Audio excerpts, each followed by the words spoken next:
You've been told that letting go means losing, that surrender means weakness, that if you stop chasing what you want, it will slip away forever. But what if that's the biggest illusion of all? What if the moment you release your grip, the universe finally has space to give you what's truly yours? You see, in Buddhism, detachment isn't coldness, it's freedom. It's the art of being fully alive without being enslaved by what you crave. You stop begging life to happen your way, and instead you start flowing with it. You stop clinging to people, outcomes, and control, and suddenly peace becomes effortless. Because what's meant for you will never need to be forced, and what isn't will fade, no matter how tightly you hold on. This isn't about giving up, it's about trusting that what belongs to you will always find its way home. Tonight, as you listen to these words, your mind will soften, your breath will slow, and the noise inside will begin to fade. You'll feel that quiet, knowing that you don't have to chase anymore, you just have to allow. This isn't just another talk on Buddhism. It's a remembrance of truth, a homecoming to your own stillness. Are you ready to let go and finally see what was always meant for you? Before we begin, take a slow breath. Feel the air move in and out, as if life itself is reminding you that nothing needs to be forced. What is meant for you does not hide behind struggle. It reveals itself in stillness. In that quiet space between effort and surrender, truth begins to whisper. There is a strange irony in life. The more tightly you hold on, the faster things slip away. It's like grasping water. The harder you squeeze, the less remains in your hand. People spend years trying to control outcomes, relationships, and success, only to realize that all this grasping leaves them empty. Detachment, in the Buddhist sense, doesn't mean indifference. It means understanding that clinging is the cause of suffering. The heart of the paradox is this: when you finally release your desperate need to have something, the space that opens up allows it, or something even better, to arrive naturally. This truth is ancient, but it continues to confuse modern minds trained to chase. Society tells us to want more, plan more, push harder, and never stop striving. We are taught that control equals safety. Yet, deep inside, control is an illusion, a temporary comfort against the vast unpredictability of life. Buddhism teaches that everything is impermanent, every joy, every sorrow, every moment. To accept this truth fully is not to lose hope, but to gain freedom. When you understand that nothing lasts, you stop suffocating life by trying to trap it. You begin to flow. Letting go is one of the hardest lessons because it goes against the ego's instinct to grasp. The ego whispers, "If I let go, I'll lose everything." But the soul quietly responds, "When you let go, you gain what truly matters." The act of surrender is not weakness, it is alignment. It's the understanding that life does not respond to force, it responds to openness. In fact, letting go is a kind of faith, not in religion, but in the natural intelligence of existence itself. The Buddha once said that craving is the root of suffering.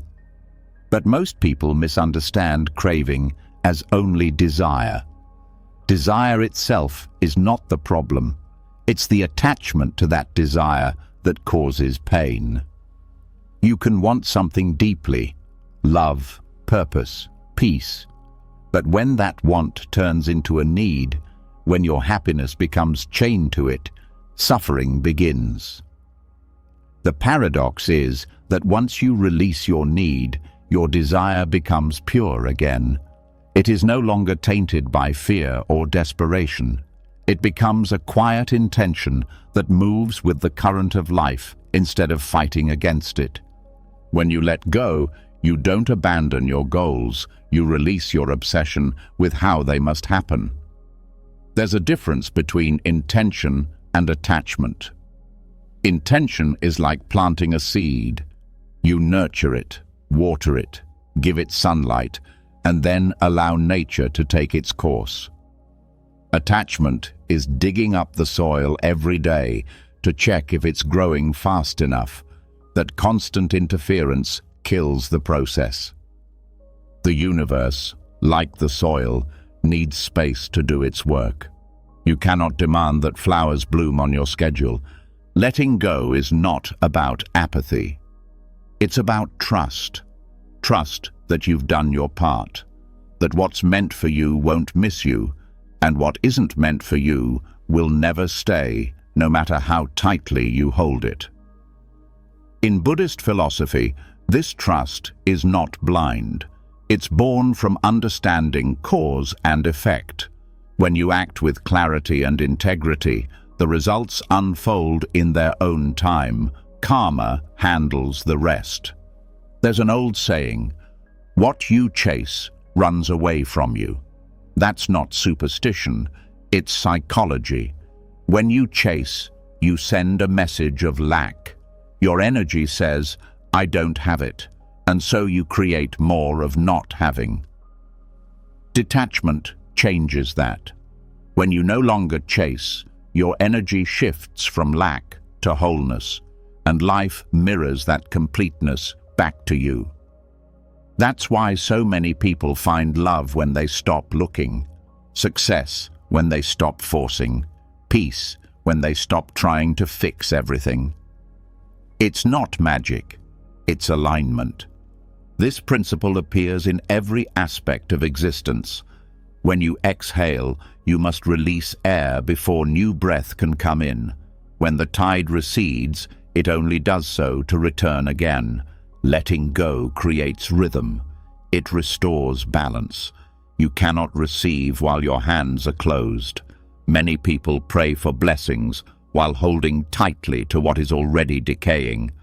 But nature doesn't work that way. You must release the old to make room for the new. The paradox of letting go is not about getting what you want.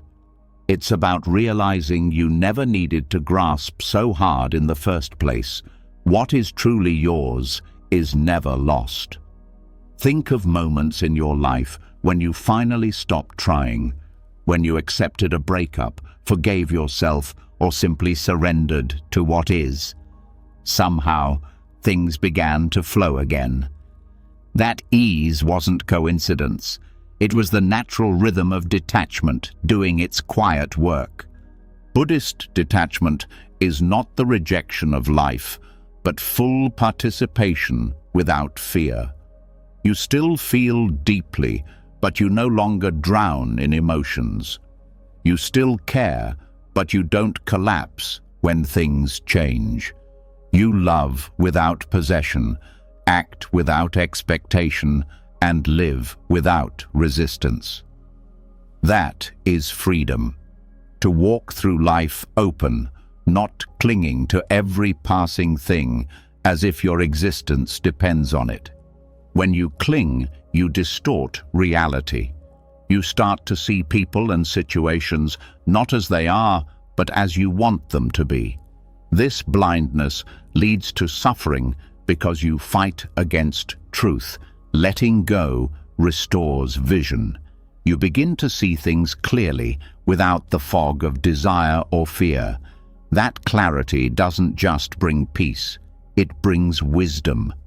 You start to notice that the more you release control, the more life organizes itself perfectly on its own. Control is born from fear. the fear of loss, uncertainty, and rejection. But detachment invites a radical question. What if loss is not the enemy? What if uncertainty is the natural state of growth? Every seed must crack open before it becomes a tree. Every transformation requires surrender. Detachment doesn't promise comfort. It promises freedom from the endless need for comfort. To live detached is to recognize the impermanence of everything: your thoughts, possessions, relationships, even your own body. This recognition isn't meant to make you sad. It's meant to awaken gratitude. When you know something won't last, you appreciate it more deeply. You savor instead of hoard. You love with open hands instead of chains. True detachment doesn't mean you stop feeling. It means you stop confusing feeling with control. You can grieve without collapsing, hope without demanding, love without owning. This balance between engagement and release is the middle way that the Buddha taught. Neither indulgence nor denial, but harmony. Many people resist detachment because it threatens their identity. They've built their self-worth around what they own, who they love, or how others see them. To let go feels like death. But it's not death of the self, it's death of illusion. What remains after that illusion fades is your true essence, calm, unshaken, free. You begin to understand that happiness isn't found in adding more to yourself, but in subtracting what was never real. The paradox deepens when you realize that surrender brings more power than control ever could. When you let go of forcing outcomes, your energy stops leaking into worry and fear. That energy returns to you as strength, focus, and creativity. Suddenly, you make better decisions, attract healthier relationships, and live with greater ease. What once felt impossible starts unfolding naturally, not because you forced it, but because you stopped blocking it. There's a quiet strength in someone who has mastered the art of letting go. They don't react impulsively to every challenge. They move through storms with calm eyes because they've learned that no storm lasts forever. They understand that pain is not punishment, but part of transformation. They've learned that losing something can often be life's way of clearing space for something greater. You may notice this pattern in your own life. A relationship that ended painfully but led you to self-respect. A job loss that opened the path to your purpose. A failure that became your greatest teacher. From the surface, these moments look like loss. From a higher view, they are redirections. Detachment allows you to see the hidden perfection behind every ending. The paradox of letting go also applies to spiritual growth.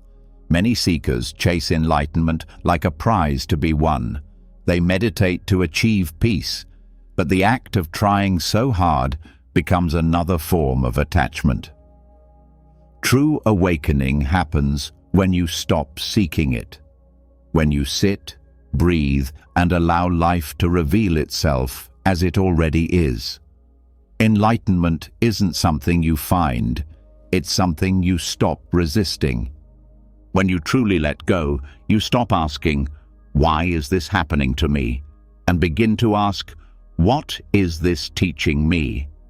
That shift changes everything. Life stops being a battlefield and becomes a classroom.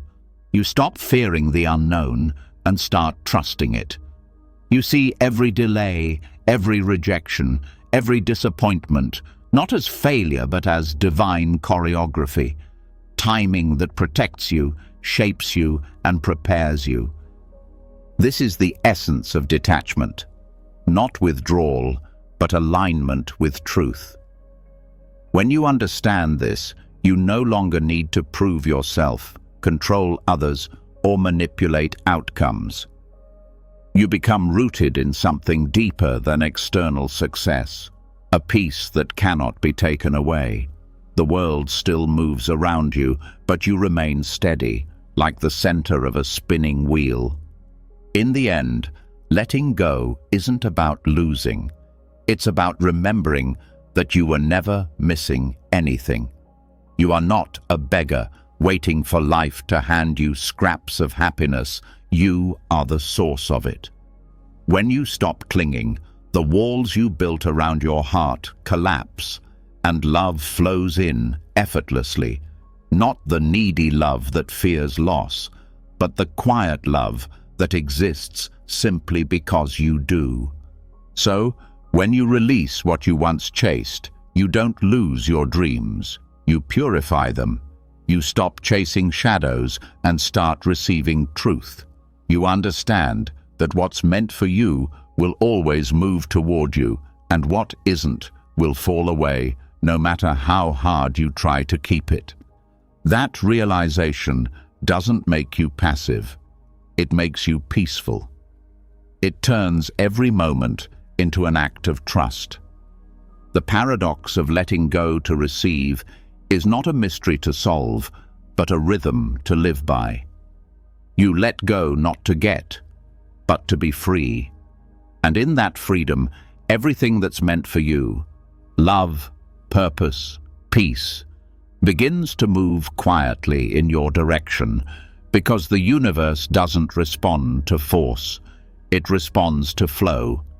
And once you flow with it, life itself becomes your greatest ally. You stop fighting for what is already yours. You stop fearing what is already gone. You learn that in the silence after surrender, existence whispers the same timeless truth. If it's meant for you, it will come. And now that letting go has softened the grip around your heart, there's a new question rising like a quiet tide. If forcing doesn't work, what does? If effort is needed, but control keeps breaking things, where do you place your hands? Where do you place your faith? Karma is not a judge with a gavel. Karma is a pattern, a chain of causes and conditions that keeps unfolding whether you approve or not. Control, on the other hand, is the mind's attempt to dominate the pattern. One moves with reality. The other tries to bend it. When you learn the difference, tension drains out of your chest and clarity returns. You stop arguing with the wind and start trimming your sails. Karma is simple. Every thought, word, and action leaves a trace. Those traces shape tendencies. Tendencies shape choices. Choices shape outcomes. You plant a seed, you prepare the soil, you water, you wait. Control hates the waiting. Control digs up the seed to check progress. Detachment closes the soil, trusts the season, and keeps watering. Karma is not fate. Fate says nothing can be changed. Karma says many things can be changed by changing causes. You cannot rewrite yesterday's weather, but you can choose today's clothing, today's route, today's pace. Control tries to change the sky. Detachment changes the umbrella. The mind that craves control is chasing certainty. It believes safety lies in forcing outcomes. The body tightens, the breath thins, options narrow. You make poor decisions because your field of view shrinks to one path, one person, one timing. Karma works better when your view is wide, when you're steady enough to notice subtle cues, when you can pivot without panic. Detachment gives you that steady base. There is a natural rhythm to results. Some results are quick, like sparks. Some ripen slowly, like fruit. Some skip a season. The mind that understands karma stops panicking about pace. It measures progress by the quality of actions, not the speed of outcomes. This turns your day into a practice, not a verdict. There are 3 helpful lenses for karma. First, the backlog of stored tendencies that you carry, old habits, old beliefs, old reflexes.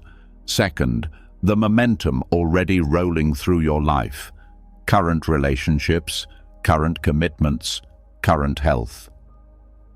Third, the fresh causes you're creating right now, your speech today, your choices today, your posture today. Control tries to bulldoze all 3 at once. Detachment works with what is here. It honors momentum. It eases old habits with patient practice. It invests in new causes without obsession. The difference shows up everywhere. In conversation, control interrupts, pushes, persuades, wins the point, and loses the person. Karma-minded speech listens first, speaks cleanly, leaves space. The outcome often goes your way without a fight because you didn't trigger resistance. In work, control micromanages and breeds fear. Karma-minded leadership sets clear principles, supports skill building, and lets ownership grow. Results rise because people feel safe to contribute. In love, control tests, clings, keeps score.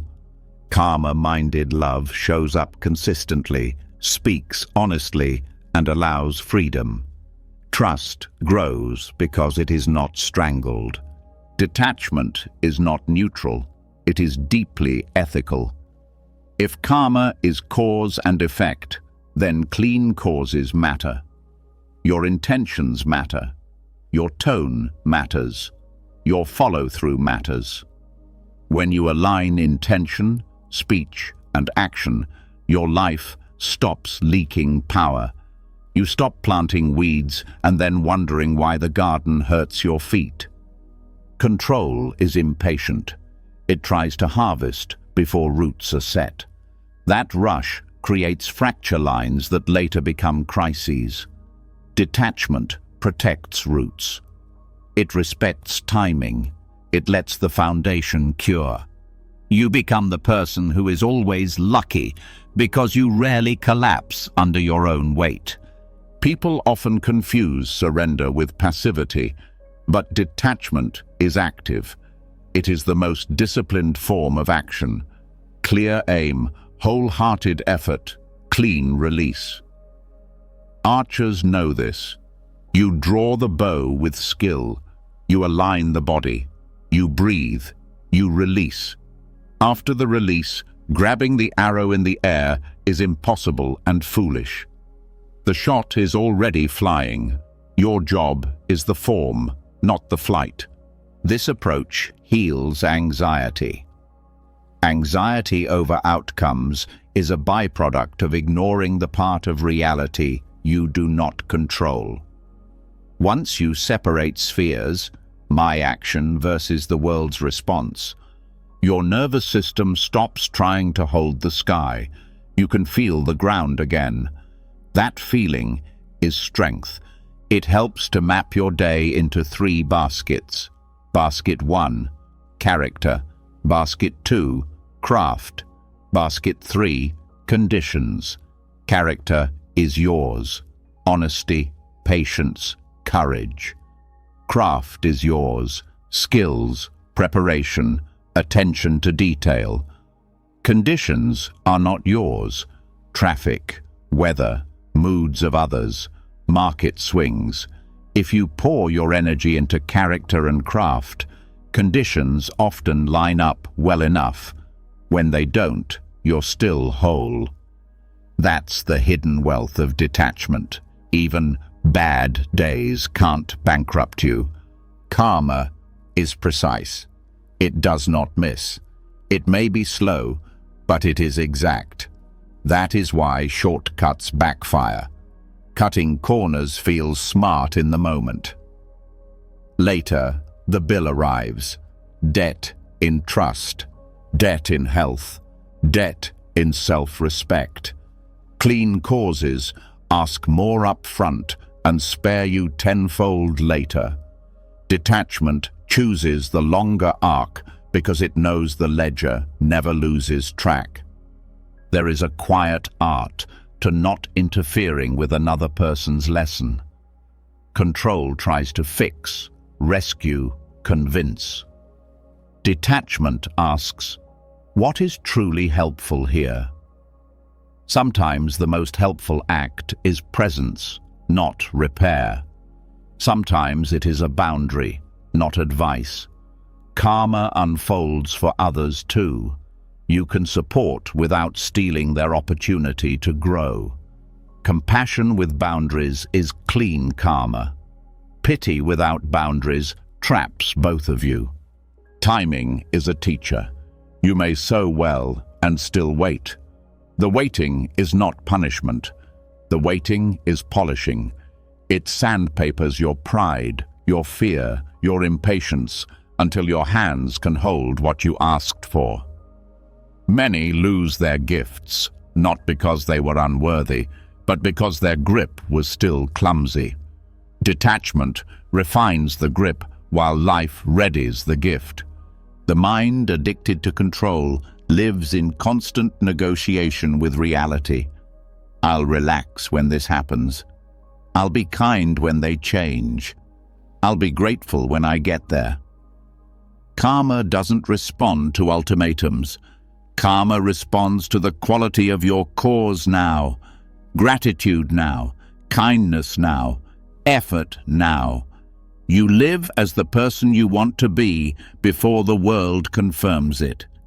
That very alignment becomes the cause that attracts the confirmation. This is how detachment turns into quiet magnetism. You no longer broadcast neediness. Your actions carry their own light. People feel safe around you because you are not trying to extract or control. Opportunities appear because your presence doesn't burden the room. Even when doors stay shut, there is no bitterness. You knock cleanly and walk on. Let's talk about responsibility. Karma never supports blame. Blame is a stall. Responsibility is movement. Responsibility asks, which causes here are mine to improve? Control either denies responsibility or claims total responsibility. Both extremes are heavy. Detachment accepts the slice that is yours and returns the rest to life. This keeps you agile and honest. Your body understands karma. Tight jaws, clenched fists, a stiff neck. These are signals that the mind is trying to force. When you soften the shoulders and let the breath deepen, you are not being lazy. You are stepping back into alignment. From alignment, you act better and faster. A relaxed bow shoots truer than a trembling one. There's a practice that rewires your reflexes. At the start of any task, set a clean intention in one sentence. Serve with clarity. Build with care. Speak with truth and warmth. Then choose one controllable metric. 90 minutes of deep work. 5 outreach messages. 40 mindful breaths before the meeting. Afterward, review only 2 things: fidelity to the intention and execution of the controllable. Praise yourself for fidelity even if the outside result lags. This builds trust in process and starves the addiction to immediate outcomes. Notice how control inflates language. Always, never, must, can't. Karma invites precise words. Next time, I'll prep earlier. I didn't listen well at minute 10. I can change my tone. Precision is power. Vague force creates vague results. Clear cause creates clear effect. In conflict, control fights to win. Calmer-minded presence aims to understand. You can set firm boundaries without turning the other person into an enemy. You can state your needs without humiliating the other side. This approach does not guarantee you will get your way. It guarantees you won't poison your own well. Your digital life is a karmic field. Every post, every comment, every click trains the mind and leaves traces in the world. Are you planting outrage or clarity? Are you amplifying noise or sharing something of use? Detachment helps you pause before you publish. It asks, is this clean? Is this kind? Is this necessary? Those three questions are a strong filter. Over time, the field reflects your care. Money follows the same law. Control tries to time everything perfectly and burns out. Karma invests in value creation, skill, trust, and patience. Money becomes a byproduct of service, not a god to worship.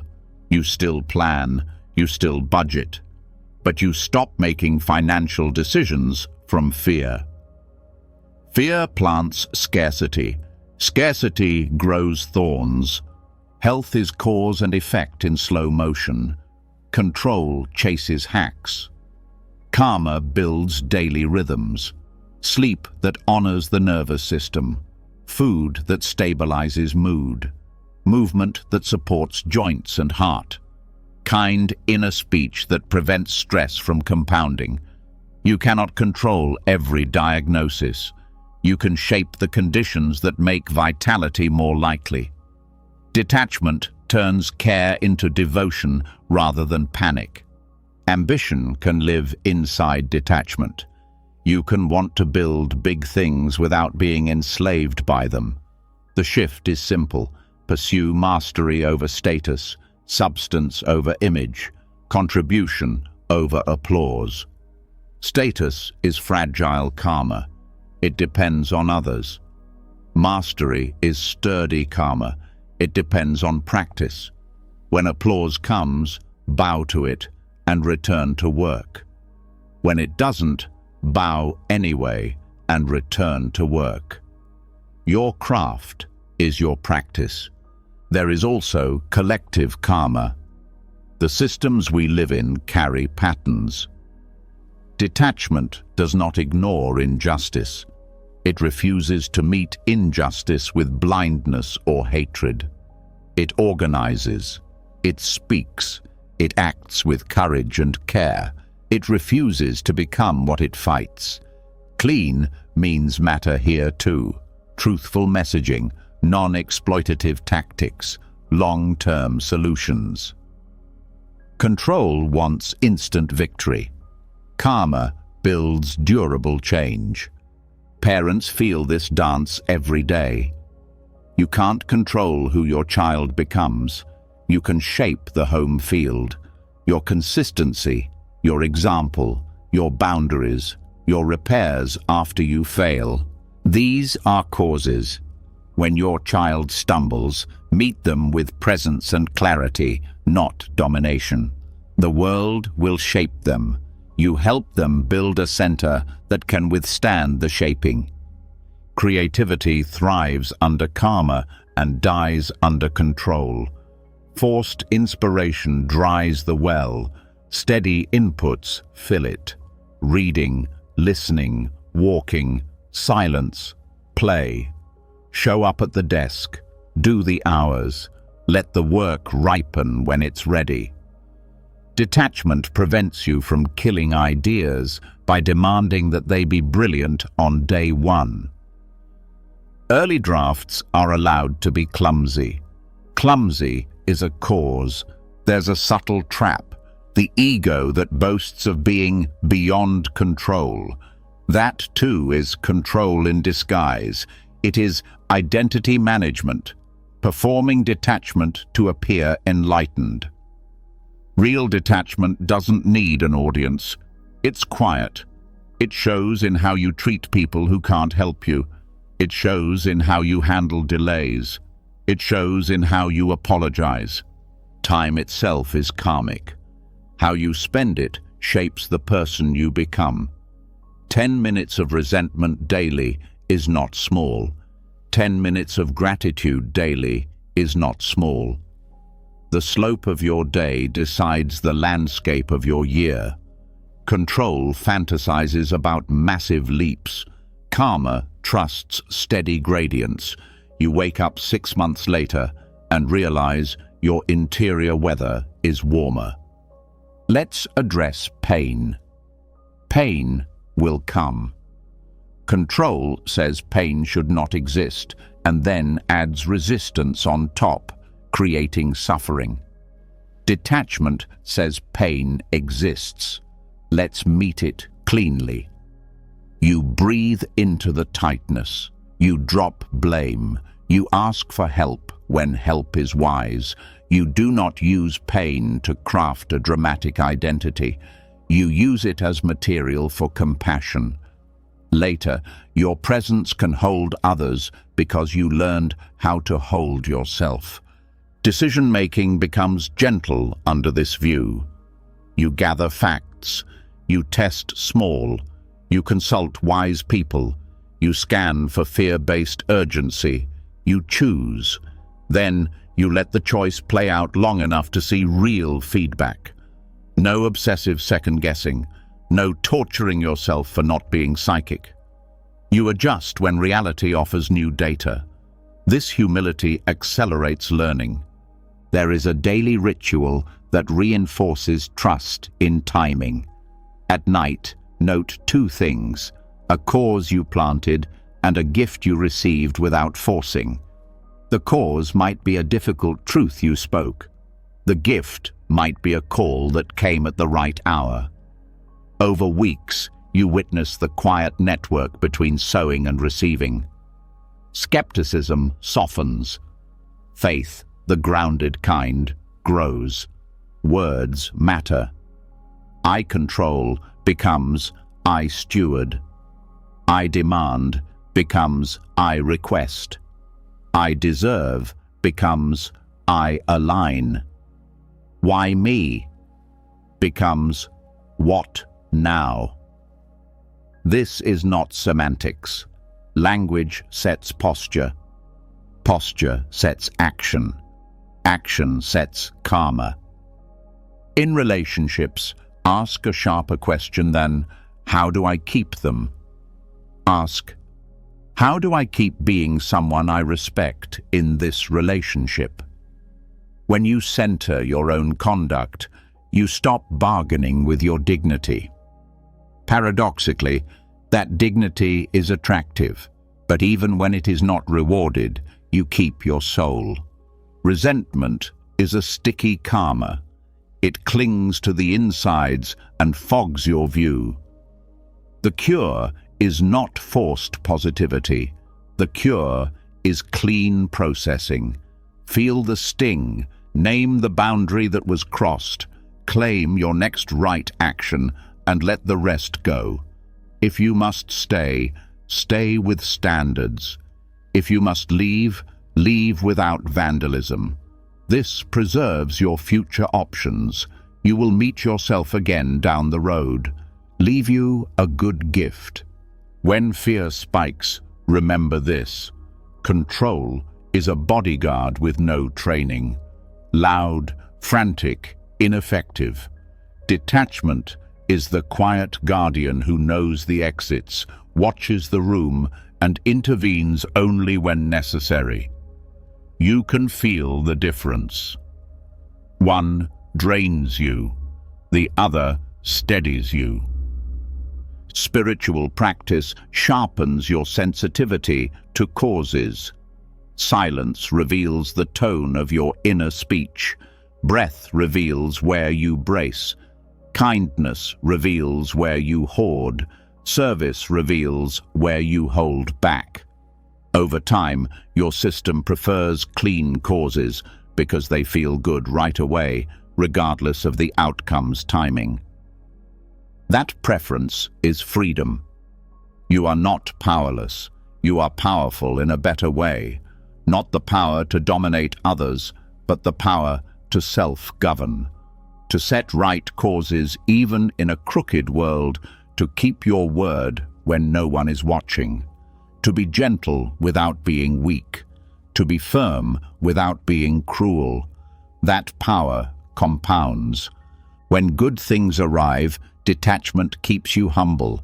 You thank the helpers you can see and the web you cannot see. You keep practicing because practice, not praise, held you upright in the dark. When good things leave, detachment keeps you upright. You grieve cleanly. You don't poison the well. You return to right causes and begin again. The misunderstood dance between karma and control becomes clear. Karma is the music. Control is the stiff body that refuses to feel it. And detachment is the relaxed form that can move with every note. The song changes. You keep your balance. You pivot with grace. You don't step on toes because you're not trying to lead the universe. You're learning to follow, and, in following well, you find yourself led into rooms you could never have forced open. Trust like this is not naive. It is built through evidence.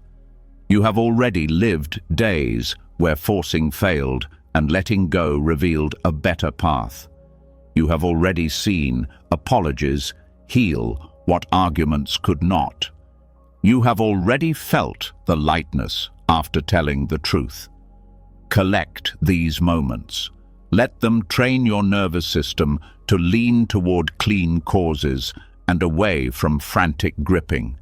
So you keep planting, you keep tending, you keep releasing. Some seeds sprout early, some take their time, some never rise, teaching you to choose varieties better suited to your climate. None of this collapses you. Your peace comes from how you sow, not from how fast the field blooms. And as you move through your next choice, pause for half a breath and ask the question that cuts through the noise. Is this cause clean? If the answer is yes, give it your whole heart and let the timing be what it is. That is the deepest vote of confidence you can cast in the order behind all things. That is detachment as trust. That is karma welcomed, not feared. You will be tested. You will be tempted to grip. You will be told that only force works. Smile a little. You know better now. You know the difference between pushing a locked door and tending the key. You place your hands where they matter, on the work, on the breath, on the kindness in your voice, and you let the rest turn on its own hinge. When the hinge turns, step through. When it doesn't, step back without bitterness. Either way, your practice holds. Either way, your center remains yours. Either way, the pattern improves because you improved the cause. And slowly, quietly, faithfully, life starts to meet you at that level. The path of surrender opens a kind of clarity. You begin to feel the pulse of karma, the rhythm beneath all things. But within that peace hides a quieter danger. The pride of being the one who has transcended. The ego, subtle and clever, doesn't die when you awaken. It simply changes clothes. At first, detachment feels like liberation. You breathe easier. The old cravings lose their grip. You start to see the bigger picture. But soon, without noticing, a new identity begins to form. The detached one. You start to take pride in how calm you are, how little you react, how above the chaos you seem. It's a soft illusion, more polished than greed or anger, but an illusion nonetheless. The ego survives not only through attachment to desire, but through attachment to purity. The trap begins with comparison. You look at others, still tangled in emotion, and think you've moved beyond them. You secretly enjoy your distance. You confuse silence with superiority. But this quiet arrogance builds a wall between you and the world. Detachment becomes isolation dressed as wisdom. The heart cools, compassion fades, and soon you are clinging, not to possessions or people, but to the idea of being spiritually advanced. The Buddha warned against this subtle pride. True detachment is invisible. It carries no need to announce itself. It doesn't parade calmness or advertise peace. It simply is. When you're truly free from ego, you stop needing to prove it. The person who quietly tends to others, who listens deeply, who admits when they don't know, that is real detachment in action. There's no hunger for recognition in their peace. The ego of detachment thrives in spiritual environments because it hides behind noble language. It says, "I'm not attached to anything," while being fiercely attached to being right, to appearing balanced, to maintaining an image of serenity. You can meditate for hours and still feed the ego if your practice is rooted in pride. The outer posture may be still, but inside, comparison never stops whispering. Control and pride are twins. When you think you've conquered attachment, control sneaks back in another form. The need to control how others see your detachment. You want people to notice your composure, your patience, your peace. You want them to say, "You've really evolved." But the moment you crave that validation, you're back in the cycle. True freedom doesn't need witnesses. A common misunderstanding is that detachment means being unaffected, that a truly awakened person feels nothing. But numbness is not wisdom, it's withdrawal. When you stop caring, you haven't transcended the ego, you've protected it. Real detachment allows feeling without drowning. You can cry without shame, love without clinging, and help without expecting thanks. The detached person still bleeds. They just don't let the wound define them. Another layer of the spiritual ego appears in judgment. You start noticing how others are still asleep. You might even feel a duty to wake them up. But this is not compassion. It's superiority disguised as service. No one awakens through being looked down on. Awakening spreads quietly through example, not through preaching. The more enlightened you become, the less you need to declare it. One of the purest forms of detachment is humility, the ability to admit that you, too, are still learning. Even the wise fall into old patterns. Even monks get angry. The difference is that they notice it quickly and return to awareness without shame. They don't make enlightenment a trophy to protect. They treat every day as a new practice. The ego feeds on certainty. It says, "I am spiritual, I am awake, I am beyond desire." But life will always test that certainty. The moment you think you've mastered detachment, something unexpected will shake your peace. A loss, an insult, a temptation. If your peace shatters, it wasn't true detachment. It was control pretending to be calm. Each challenge strips away another mask until nothing remains but sincerity. True detachment is not sterile, it's alive. It allows laughter, passion, and even anger, all in balance. When anger arises, awareness sees it, breathes with it, and releases it. There's no denial. The spiritually proud person, however, suppresses anger because it threatens their self-image. They say, "I'm above this," while the tension simmers underneath. That repression doesn't purify, it poisons. One sign of false detachment is emotional distance. You stop engaging deeply because depth feels messy.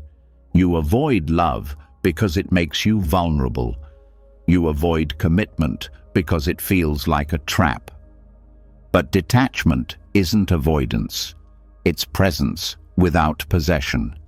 It's the courage to stand in love and let it change you, even if it hurts.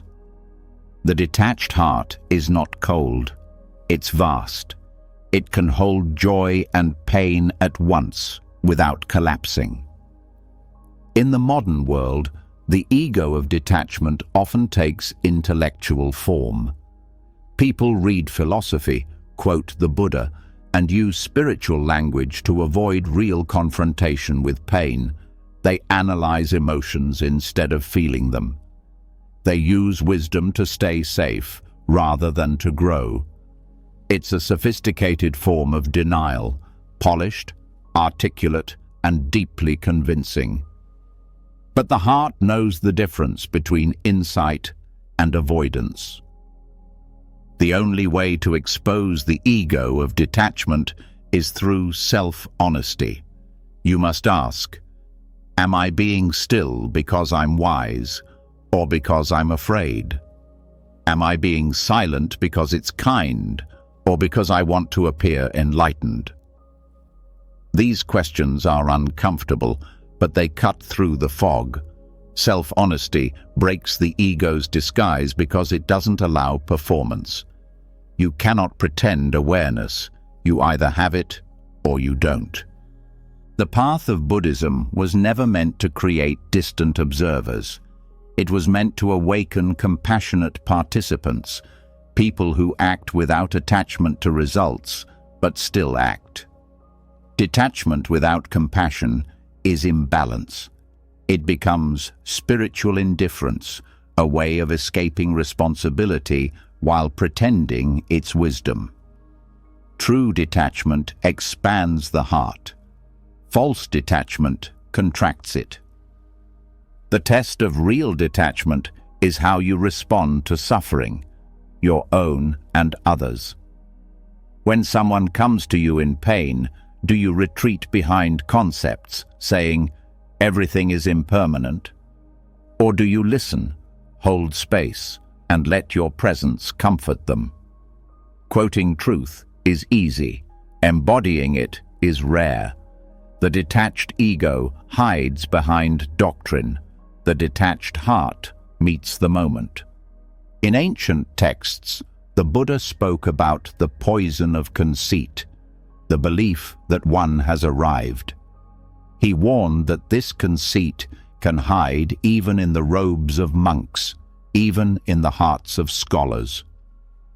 The antidote is mindfulness, not of technique, but of motive. Why are you meditating? Why are you renouncing? Why are you teaching? If the answer contains even a hint of pride, that's the seed of illusion growing again. Humility is not self-deprecation, it's openness. It's knowing that you can be wrong, that you can learn from anyone, that truth is not a possession, but a living process. The ego says, "I have learned." The awakened heart says, "I am learning." One closes the door, the other keeps it open. The ego of detachment also hides in over-idealizing stillness. Many believe that peace means never feeling disturbed. But peace is not the absence of storms. It's the ability to stay centered in their midst. Detachment allows motion. It lets life move through you without resistance. Trying to freeze serenity into permanence is itself attachment. Real peace breathes. It shifts with the wind. Another subtle form of spiritual ego is taking pride in suffering, believing your endurance makes you holier. Some use detachment to justify staying in pain unnecessarily, thinking it proves strength, but Buddhism teaches balance, not martyrdom. Endurance without wisdom is stubbornness. Detachment allows you to leave what harms you without hatred, to walk away without the story of victimhood.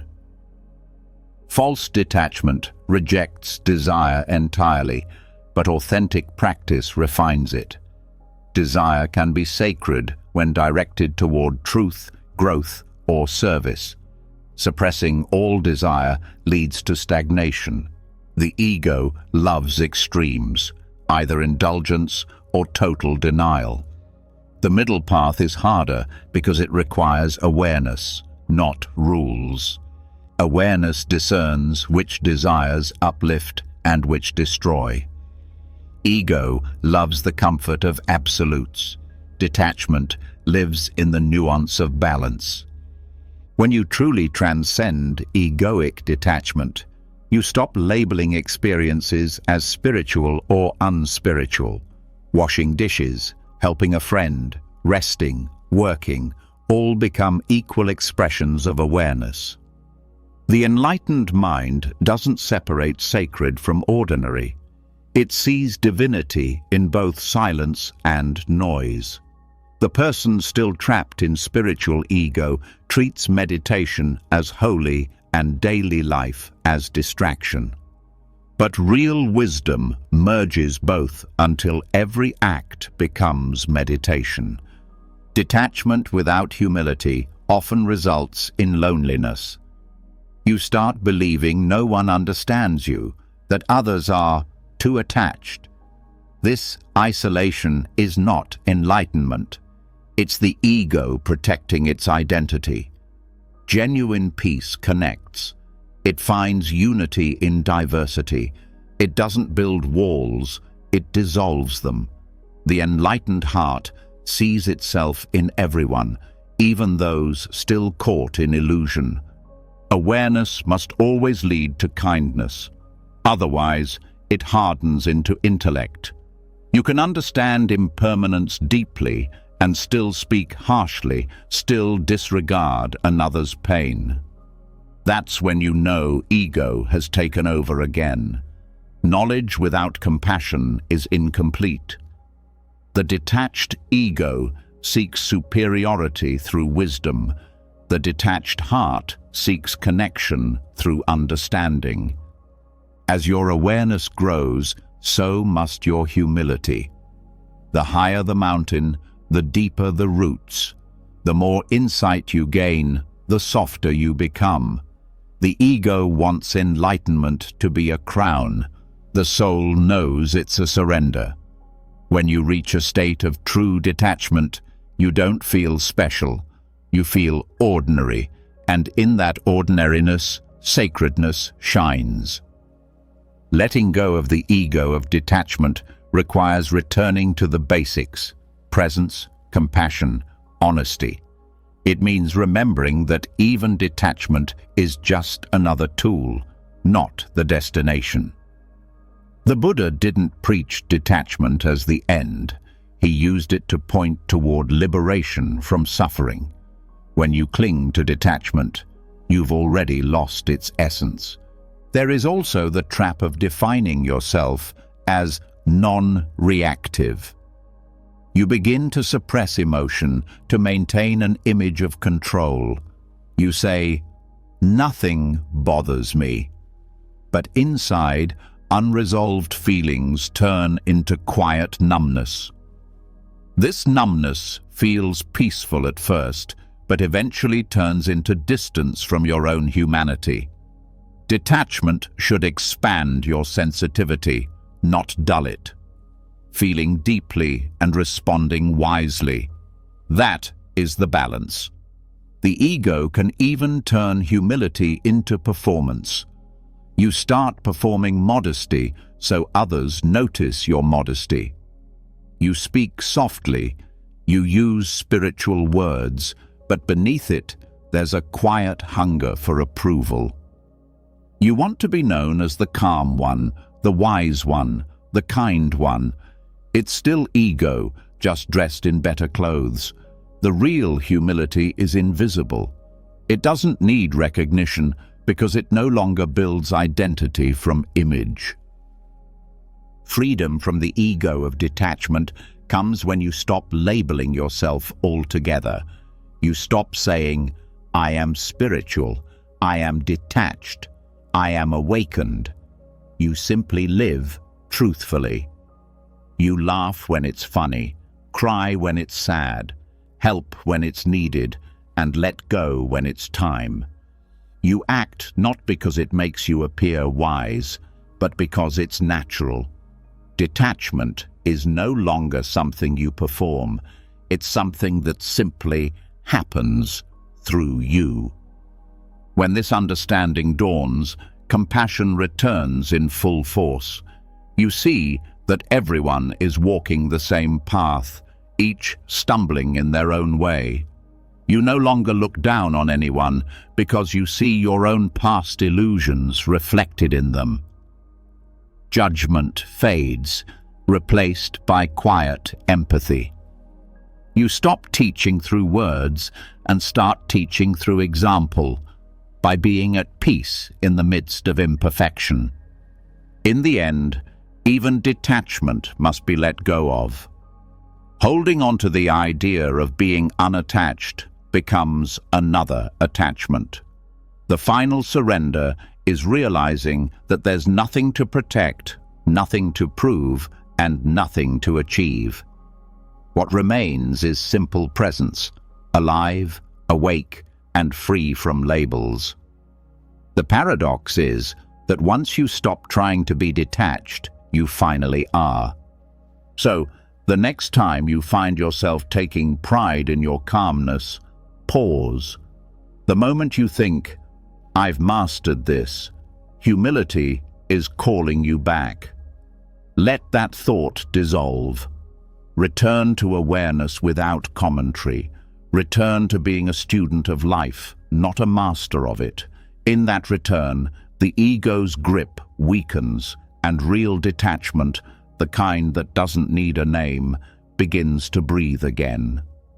After the ego dissolves its final disguise, a new silence appears, a kind of clarity that feels both empty and full. Yet, in that silence, something else stirs, a longing, a pull towards something meaningful. It's not the grasping kind of want that once ruled your mind. It's quieter, deeper, almost sacred. You start to sense that desire itself isn't the enemy. What if some desires aren't distractions, but directions? What if the call you feel isn't attachment, but your dharma, the inner purpose life is asking you to fulfill? For centuries, spiritual teachings have warned against desire. They spoke of it as the root of suffering, the chain that binds the soul to endless craving. And yes, uncontrolled desire burns like fire. It consumes peace, breeds dissatisfaction, and multiplies grasping. But there is another kind of fire, the one that gives warmth, light, and direction. This fire doesn't enslave, it awakens. It is the sacred flame of Dharma, the soul's natural urge to express its truth. When the Buddha spoke about the end of suffering, he didn't say to destroy all desire. He said to understand it, to see clearly which desires lead to freedom and which lead to bondage. Not every longing is a trap. Some are the very force that pulls you closer to your higher path. The difference lies not in the object of desire, but in the state of consciousness behind it. Egoic desire says, I need this to be complete. Dharma-centered desire whispers, I am complete, but this is how I express that completeness. The first comes from lack, the second from abundance. The first clings, the second creates. When your desire arises from fear, comparison, or insecurity, it leads to suffering. But when it arises from inspiration, love, and a sense of service, it becomes sacred movement. You can feel the difference in your body. Egoic desire is restless. It tightens your chest, rushes your thoughts, makes you anxious to arrive. Dharma desire feels steady. It expands your heart, grounds your energy, and moves you forward with calm conviction. One consumes you, the other channels you. Desire becomes Dharma when it is not about possession, but participation. You no longer want to grab from life, but to join it, to contribute your voice to the universal rhythm. The musician who feels called to create isn't chasing fame. They're answering the rhythm that moves through them. The healer who feels drawn to ease others' pain isn't seeking control. They're aligning with compassion. When desire and selflessness merge, Dharma is born. This kind of desire doesn't reject effort. It simply removes anxiety from it. You work, you strive, you create, but without desperation. The joy is in the doing, not just the achieving. When action itself becomes fulfilling, you know desire has turned into Dharma. That's why masters can work tirelessly without exhaustion. Their energy doesn't leak into fear of failure or hunger for approval. It flows cleanly, guided by purpose. In truth, Dharma is the alignment between inner truth and outer action. It's when your life stops fighting itself. You no longer have one voice that says, I should, and another that says, I mustn't. The noise quiets because your doing and your being have finally met. You stop asking, what should I do with my life? And start asking, what is life trying to express through me? Every being has Dharma, but not everyone listens. Most people confuse the voice of Dharma with the voice of desire because both speak in the language of longing. The difference is that egoic desire pushes, Dharma pulls. Egoic desire demands attention, Dharma invites it. Egoic desire seeks recognition, Dharma seeks realization. The first ends in exhaustion, the second in expansion. To find your Dharma, you must look at the pattern of what brings you alive without harming you or others. True purpose always nourishes. It uplifts the heart rather than inflates the ego. You'll know you're close to Dharma when you feel both peace and energy at the same time, a quiet excitement that asks nothing but your full presence. Desire becomes a teacher when you approach it with awareness. Ask yourself, where is this coming from? Fear or freedom? Wanting to escape or wanting to serve?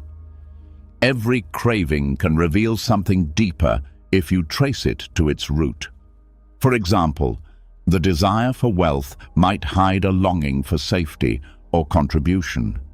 The desire for recognition might hide a need for connection. When you uncover the true need beneath, the energy becomes clean. It transforms from craving to clarity. In Buddhist psychology, this process is called right intention. It's not about denying desire, but purifying it. Right intention means aligning your motives with compassion, honesty, and awareness. When you act from that place, even the simplest desire, cooking, teaching, building, parenting, becomes part of your spiritual path. Many misunderstand detachment as rejecting ambition, but detachment and Dharma are allies, not opposites. Detachment prevents your purpose from turning into obsession. It keeps your work sacred rather than egoic. You pursue your calling fully, but without gripping the outcome. You give your best, release the rest. That balance makes you unstoppable because nothing can control your peace anymore. Not failure, not success. The Bhagavad Gita describes this as acting without attachment to the fruits of action. It doesn't say to stop acting, it says to act with pure focus and surrender. This is Dharma in motion, commitment without compulsion. You give everything you have, and yet you remain free. When desire aligns with Dharma, even struggle becomes sacred. The artist facing rejection, the healer facing fatigue, the parent facing sleepless nights, all of them are walking their path. Pain doesn't mean they're off course, it means growth is refining them. Ego seeks comfort, Dharma seeks evolution. One wants ease, the other wants truth. That's why Dharma sometimes leads you through fire, not to burn you, but to forge you. To follow Dharma is to live truthfully, even when it costs you. Many lose themselves chasing external approval. They silence their calling because it doesn't fit the world's definition of success, but ignoring Dharma has its own suffering, the quiet ache of unfulfilled potential. You might achieve much and still feel empty because what you built wasn't aligned with your essence. Real peace doesn't come from success alone, it comes from congruence. When desire becomes Dharma, you stop chasing purpose as something outside you. You start expressing purpose as something within you. Life stops being a race and becomes a rhythm. You realize that every small act, sweeping the floor, comforting a friend, writing a sentence, can be infused with purpose if done with awareness and love. One way to recognize Dharma is through ease in effort. The work might be challenging, but it doesn't feel forced. You lose track of time. Your actions feel guided by something larger. That's not laziness, that's flow, the natural state of alignment. In that state, your energy replenishes instead of depletes because you are moving with your nature, not against it. You can also identify Dharma through repetition. Life keeps bringing you back to certain themes: teaching, healing, creating, organizing, protecting, exploring. No matter how far you wander, you're drawn back. That's the universe's way of redirecting you to your purpose. When you ignore these calls, life feels dull. When you follow them, synchronicities start appearing. Opportunities open where resistance used to live. But even sacred desire can sour if you forget humility. Dharma isn't about feeling special, it's about being useful. If you start believing your purpose makes you superior, you've already fallen back into ego's grip. True Dharma serves, not shows. It uplifts others, not just the self. The more aligned you are, the less you talk about it, because the joy of doing is reward enough. It's important to understand that Dharma evolves. What was true for you yesterday may not be true tomorrow. Clinging to an old version of purpose becomes another form of attachment. The wise stay alert to inner shifts. They don't identify with the role, but with the consciousness behind it. Today, your Dharma might be to lead. Tomorrow, it might be to listen. Both are sacred when done with awareness. Desire becomes a burden only when it stops moving. When you try to freeze it, to turn inspiration into identity, stagnation begins.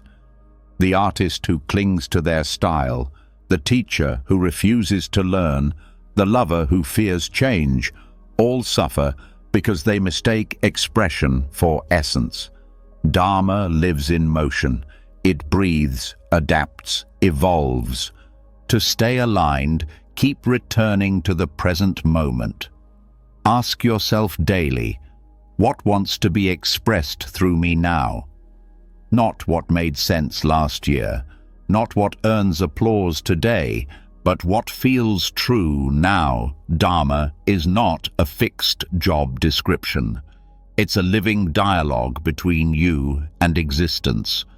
The moment you stop listening, you drift back into ego.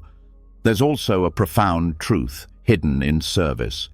When you use your desires to benefit others, you free yourself from their grasp. The energy that once fed craving now feeds connection. You turn from consumer to contributor. The same force that could enslave you becomes the very thing that liberates you. Even desire for enlightenment can become Dharma when it's rooted in sincerity, not superiority.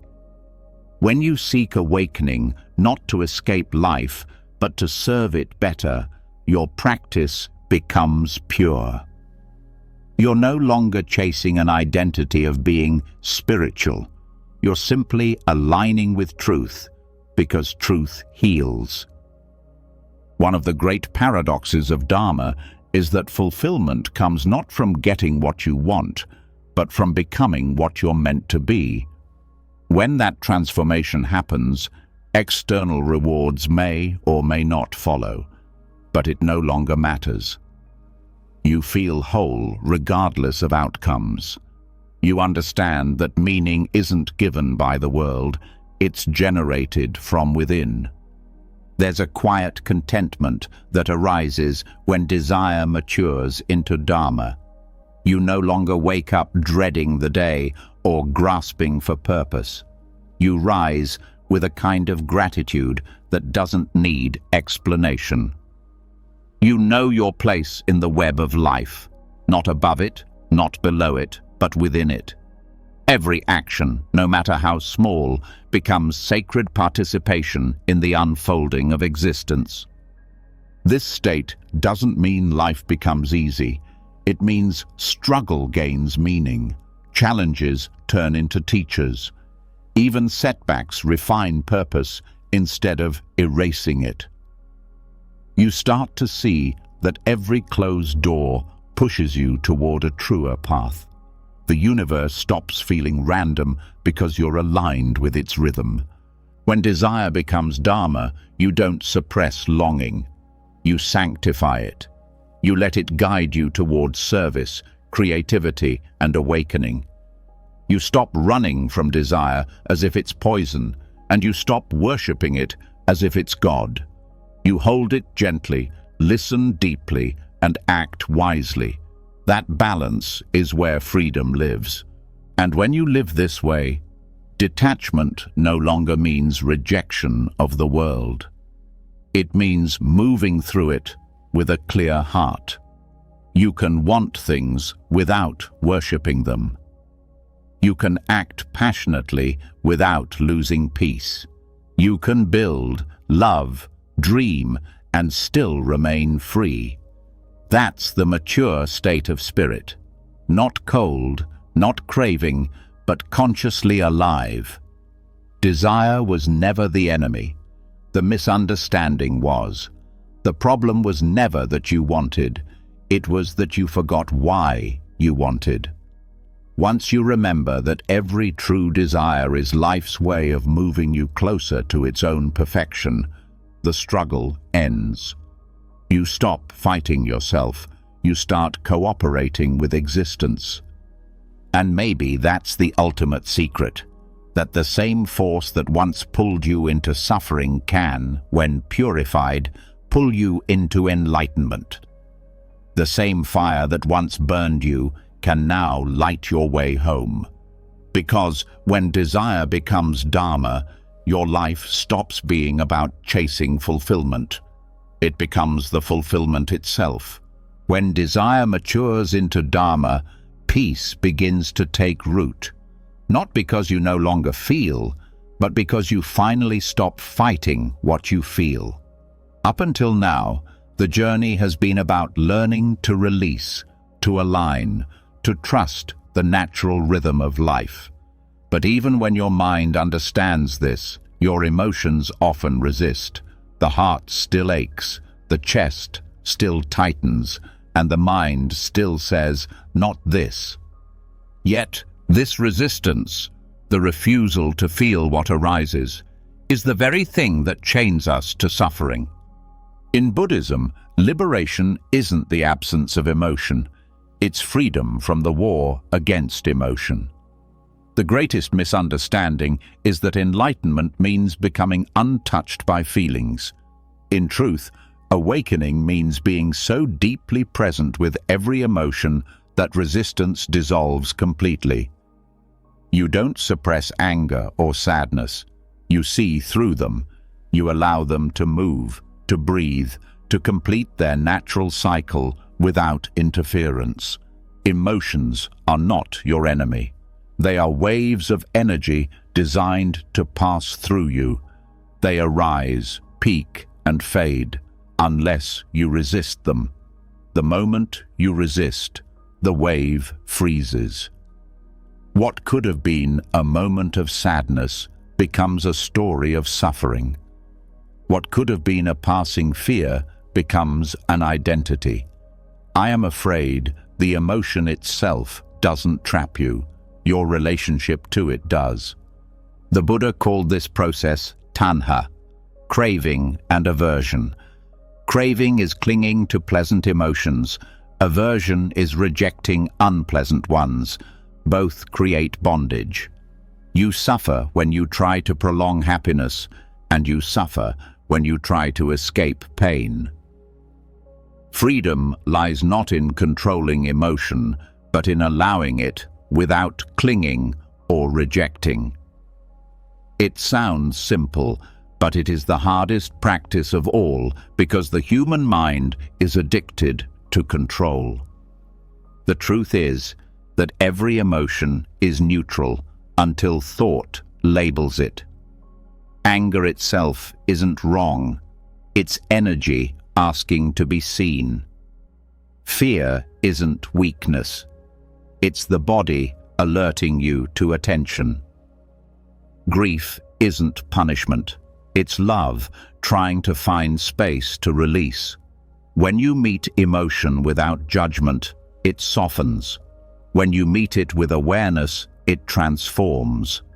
Emotional resistance, however, is the attempt to change, justify, or suppress what is already here. That effort keeps the emotion alive far longer than its natural life. Think of the body as a river. Emotions are currents passing through.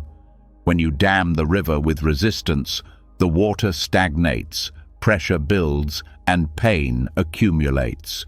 When you open the flow through awareness, breath, and non-judgment, the current cleanses itself. You don't have to fix the water, you only need to stop blocking it. Non-resistance is not passivity. It's intelligent cooperation with reality. When you allow emotion, you don't indulge it. You witness it. You let the body feel it fully, while the mind stays still. You stop telling the story about the emotion and start feeling the energy of the emotion. This shift changes everything. Anger turns into clarity. Sadness turns into tenderness. Fear turns into awareness. The raw energy that once enslaved you becomes a bridge back to consciousness. The Buddhist understanding of emotion is scientific in its precision. Every emotion has a birth, a peak, and a dissolution. The natural lifespan of an emotion, when not resisted, is incredibly short. Neuroscientists confirm that most emotional waves last about 90 seconds in the body before subsiding. What keeps them alive for hours or days is mental replay. You resurrect the emotion through thought, story, and identification. Awareness ends that cycle. You let the emotion rise, peak, and pass without grabbing it. The practice begins with recognition. The moment emotion arises, name it gently. Anger is here, fear is here, sadness is here. Naming it disarms it. You separate awareness from reaction. The key is to use simple language without self-judgment. Not, "I am angry," but "anger is present." Not, "I am depressed," but "sadness is visiting." That subtle shift reminds you that you are not the emotion, you are the space it moves through. Next comes allowing. Let the emotion express itself in sensation. Feel where it lives in your body, the tight jaw, the heavy chest, the restless stomach. Let breath touch that space. Don't analyze or justify. Don't try to make it go away. Let it be raw. The mind will resist, saying, "I don't want this." But stay. The energy will shift. Emotions are like children knocking at the door. They only scream louder when ignored. Once you open the door, they quiet down and move on. Then comes inquiry. Ask the emotion, "What are you showing me?" Sometimes it reveals a forgotten wound, a boundary crossed, a truth suppressed. Every emotion has intelligence. Anger protects what is sacred. Fear guards the unknown. Sadness cleanses attachments. Joy reconnects you to presence. When you stop resisting, emotions become teachers rather than tyrants. In daily life, non-resistance transforms how you relate to people. When someone criticizes you, resistance rushes to defend. The mind says, "I must be right." But if you pause and allow the sting of discomfort, you might see that criticism is just sound meeting expectation. Without resistance, the moment ends there. You learn what's useful and release what's not. You stay free instead of reactive. This approach also heals relationships. When you resist your partner's emotions, you turn connection into conflict. You try to fix their sadness or silence their anger. But if you can sit in presence, feeling your own discomfort while allowing theirs, love deepens. Compassion grows when you stop treating feelings as problems to solve. The space of acceptance becomes the field where both hearts can rest. Non-resistance is especially vital in grief. The mind wants closure. The heart wants relief. Resistance creates pressure between the two. You try to move on before the heart is ready. You label your pain as weakness. But grief has its own rhythm. When you surrender to it fully, it softens naturally. The tears you resist harden into numbness. The tears you allow wash you clean. The science of emotional freedom lies in awareness without interference. In Buddhism, this is called mindfulness of feeling. It's the practice of observing sensations and emotions as they arise, persist, and pass away. You neither cling to pleasure nor flee from pain. You rest as the witness. This witnessing is not detached indifference. It's luminous awareness, fully alive, yet untouched. When you master this, emotional storms no longer control you. The wind still blows, but your roots deepen. You stop being afraid of feelings. Joy, fear, anger, sadness, all become guests you can host with dignity. You no longer measure peace by how calm life looks, but by how freely emotion moves through you. There is profound power in allowing pain without labeling it wrong. Resistance multiplies pain because it adds fear to discomfort. Pain says, "This hurts." Resistance says, "This should not be happening." The second statement turns sensation into suffering. When you drop the second line, what remains is pure experience, sometimes intense, but clean. Emotional non-resistance also reveals hidden attachments. Every emotion you avoid shows what you secretly cling to. Avoiding sadness means clinging to happiness.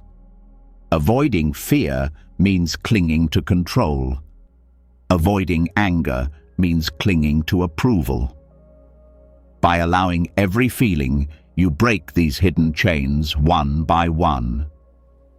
The heart becomes lighter because it no longer fears itself. The Buddha's path to liberation isn't about escaping humanity. It's about inhabiting it fully. When you can feel everything without drowning, you are free. That freedom doesn't come from numbing emotion, but from understanding its nature. You see that emotion, like all phenomena, is impermanent. What arises must pass. This insight isn't intellectual, it's experiential. You watch it happen again and again until it becomes your second nature. A key part of this practice is compassion for yourself. When intense emotions arise, the ego often says, "I shouldn't feel this." But self-judgment is resistance in disguise. Compassion means holding yourself the way a wise friend would, with warmth, patience, and care. You say, "It's okay to feel this." That simple permission begins the healing. Meditation helps train this capacity.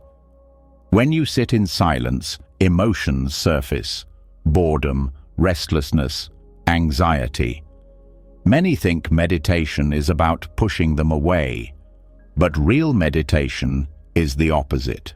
It's about letting everything arise and watching without preference.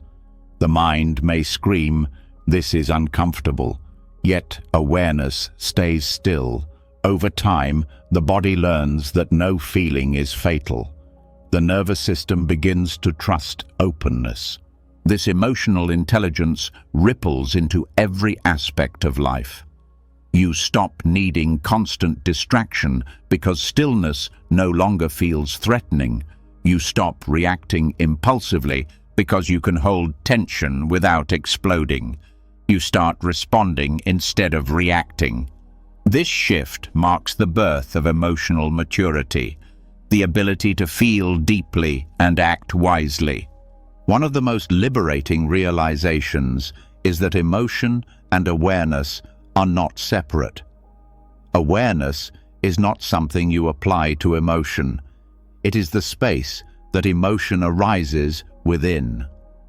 When you stop dividing the two, emotions lose their grip. The waves move, but the ocean remains unchanged. You stop being the one who struggles with feelings and become the awareness that holds them. This understanding also dissolves guilt and shame.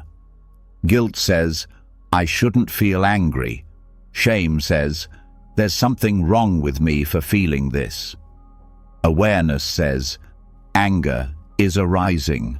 Let it be seen."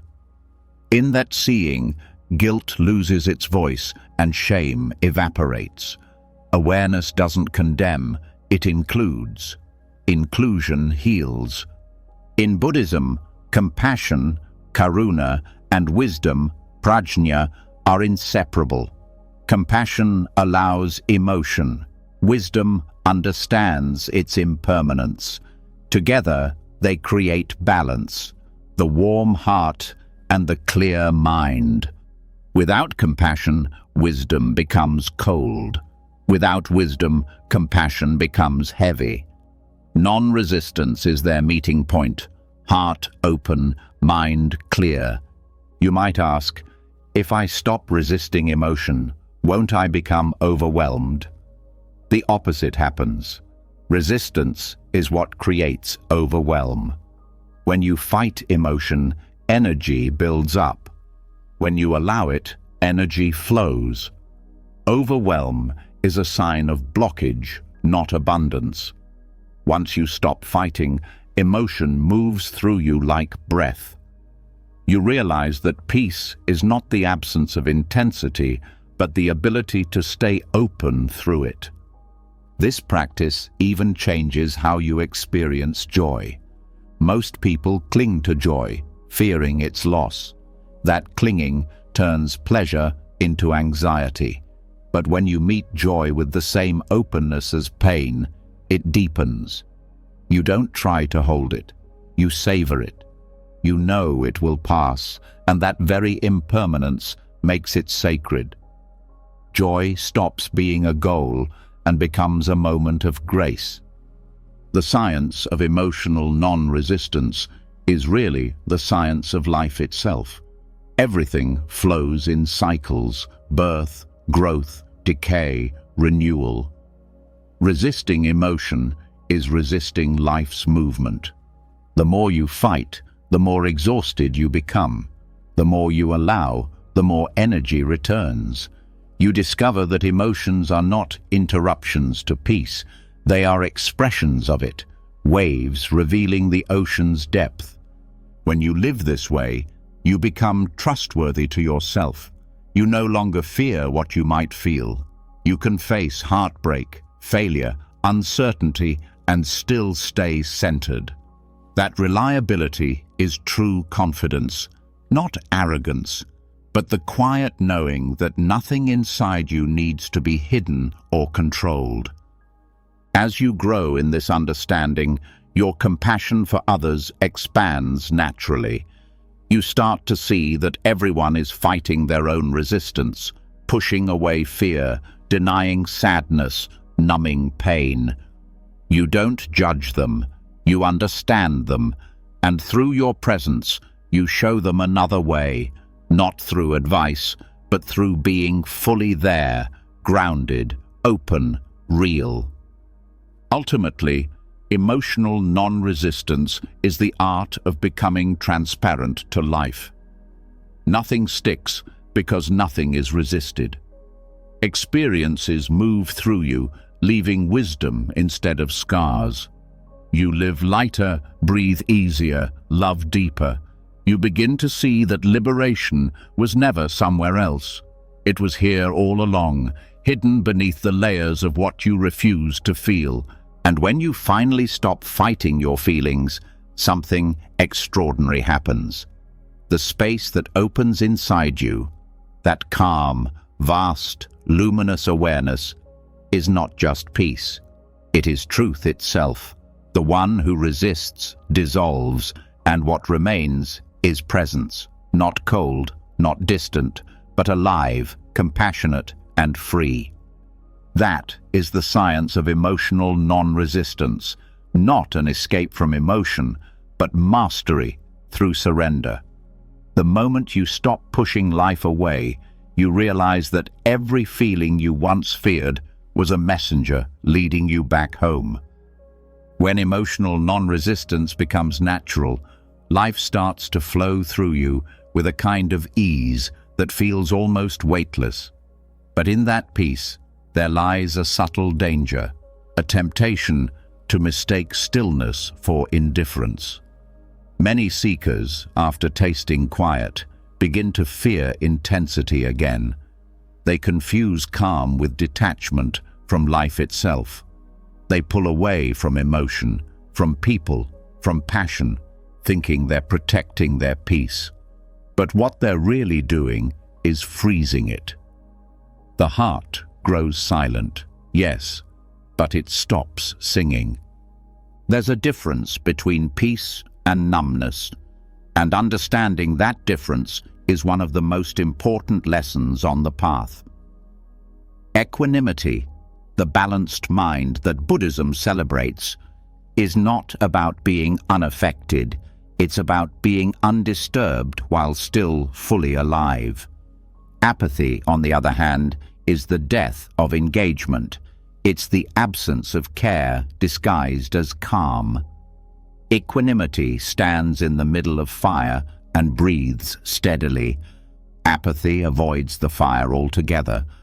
One expands the heart, the other shuts it down. The line between the two can be razor thin because both feel quiet on the surface. But the quiet of equanimity is warm, aware, and open. The quiet of apathy is cold, disconnected, and closed. One arises from wisdom, the other from fear. When you feel truly equanimous, you still feel everything: pain, joy, loss, beauty. But you are no longer enslaved by it. When you are apathetic, you stop feeling altogether. You don't transcend emotion, you escape it. The Buddhist path calls this balance upekkha, a mind that remains steady in the face of change. It's not the mind that shuts down when things hurt, but the one that stays awake through pain. It's the ability to say, yes, this too, without collapsing. True detachment, then, is not rejection of passion, but purification of it.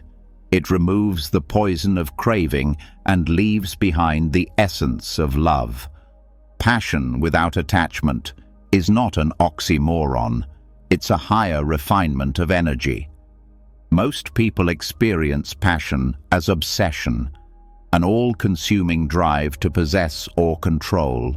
But pure passion, born from equanimity, burns steady rather than wild. It is fire contained in a lamp instead of a forest. It illuminates rather than destroys. It's the kind of passion that gives energy to your purpose without draining your soul. Apathy, by contrast, is the residue of unhealed pain. People become numb not because they've evolved, but because they've been wounded and didn't know how to stay open through it. The mind tells them, if I don't care, I won't hurt. And so they build walls around their sensitivity. Those walls may protect, but they also suffocate. Peace cannot live behind armor. It needs exposure to breathe. Equanimity is what happens when you heal enough to no longer need armor. It's easy to think that spiritual growth means becoming detached from everything, but real wisdom doesn't make you less human. It makes you more human. You laugh easier, cry deeper, love freer. You can walk through chaos without being swept away, not because you're indifferent, but because you're anchored. Apathy numbs. Equanimity roots. To cultivate equanimity, you must first see through your habitual reactions. Most people bounce between clinging and aversion, chasing what feels good, running from what feels bad. Equanimity arises when you stay still long enough to see that both impulses are the same movement of mind. When you no longer chase or flee, reality reveals itself as it is. That acceptance is not resignation, it's clarity. Equanimity allows you to act with precision. Because your vision is not distorted by emotional extremes, your response becomes wise. When you're angry, you can speak truth without cruelty. When you're afraid, you can act cautiously without paralysis. When you're joyful, you can celebrate without grasping. This steadiness is not the dullness of apathy, it's the strength of maturity. In relationships, this balance is crucial. Apathy makes you distant, unwilling to engage, afraid to be touched by another's emotion. Equanimity lets you be present without being overwhelmed. You can listen to someone's pain without drowning in it. You can love without needing ownership. That's why equanimity deepens intimacy, while apathy destroys it. True presence doesn't withdraw, it holds space. The heart of equanimity lies in understanding impermanence. When you deeply know that everything changes, joy, sorrow, praise, blame, you stop clinging to one side and fearing the other. You stop demanding that life stay pleasant and start trusting its rhythm. Apathy says, nothing matters. Equanimity says, everything matters, but nothing is mine to control. That single shift in understanding transforms how you live. When you practice equanimity, even passion becomes service. You no longer create art, love, or goals to prove worth. You do them because expression is your nature. Detachment refines passion by removing ego. What's left is creativity, devotion, and sincerity. That's why enlightened beings radiate such quiet power. They are fully engaged, yet their energy carries no tension. Apathy drains color from life. It flattens experience into gray neutrality. Equanimity, however, heightens color because you can finally see clearly. When you stop judging emotion as good or bad, you begin to perceive the texture of reality in its full richness. Even sadness becomes beautiful in its honesty. You learn to meet life not as something to fix, but as something to feel. In daily practice, cultivating equanimity starts with awareness of your triggers. Notice what disturbs your balance: a harsh word, a delay, a disappointment. Instead of reacting, breathe into the space between stimulus and response. That breath is your bridge. In that pause, you can choose presence over habit.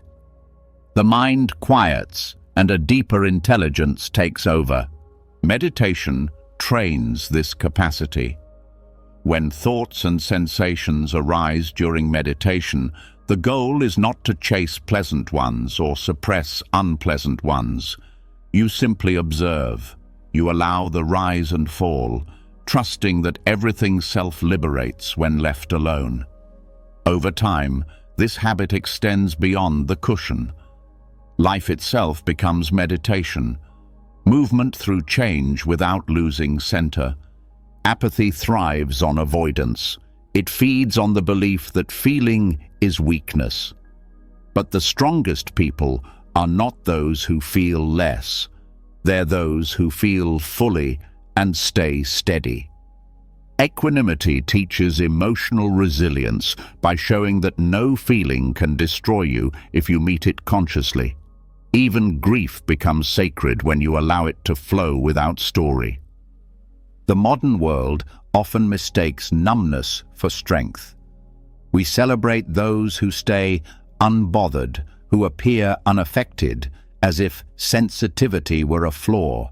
But sensitivity is the soul's intelligence. It's the doorway to empathy, creativity, and love. Equanimity doesn't dull sensitivity, it sharpens it. You become more aware, not less, more responsive, not reactive. To live with equanimity is to walk with an open heart and a clear mind. The heart feels everything. The mind doesn't panic. They work together in harmony. This is why equanimity is often compared to the stillness of the ocean beneath the surface waves. The surface moves, that's life. But deep down, The water remains calm, holding all motion without losing itself. One way to test where you stand between apathy and equanimity is to notice how you respond to others' suffering. If you turn away, thinking, "It's not my concern," that's apathy. If you stay present and act from compassion without despair, that's equanimity. The first avoids, the second embraces wisely. There is also a false kind of peace that many mistake for enlightenment. It appears calm, but it's built on avoidance. You retreat from challenge, isolate yourself, or keep relationships shallow so nothing can disturb your quiet. But true peace doesn't need protection. It survives engagement. It walks into the market, the noise, the heartbreak, and remains whole. Equanimity also refines action. When you're not tossed around by emotion, your choices come from clarity, not compulsion. You don't overreact, nor do you freeze. You act appropriately to the moment. This responsiveness is what makes equanimity dynamic, not passive. It's the mind's way of dancing with life's rhythm instead of tripping over it. In leadership, equanimity is power. A calm mind can hold multiple perspectives without bias. It can make decisions based on truth rather than fear. Apathy, by contrast, disconnects leaders from empathy. They become cold strategists rather than wise guides. Balance between compassion and composure creates trust. People follow calm that cares. On the spiritual path, apathy often masquerades as wisdom when someone becomes tired of effort. They say, "Nothing matters," to avoid disappointment. But apathy doesn't end suffering. It just hides it under numbness. Equanimity, however, transforms suffering into insight. It teaches that every rise and fall is part of awakening. There's nothing to suppress, only to understand.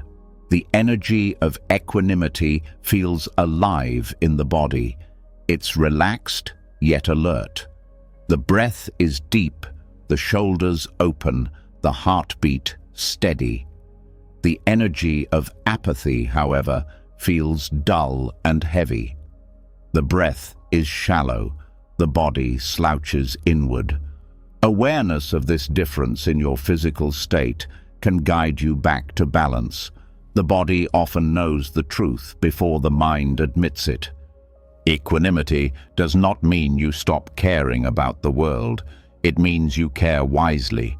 You serve without burnout because you no longer carry the illusion that everything depends on you. You offer what you can, knowing that outcomes belong to karma. Apathy withdraws from service. Equanimity serves from love, not from guilt or pride. Even in creative work, this balance matters. The apathetic artist loses inspiration, seeing creation as meaningless.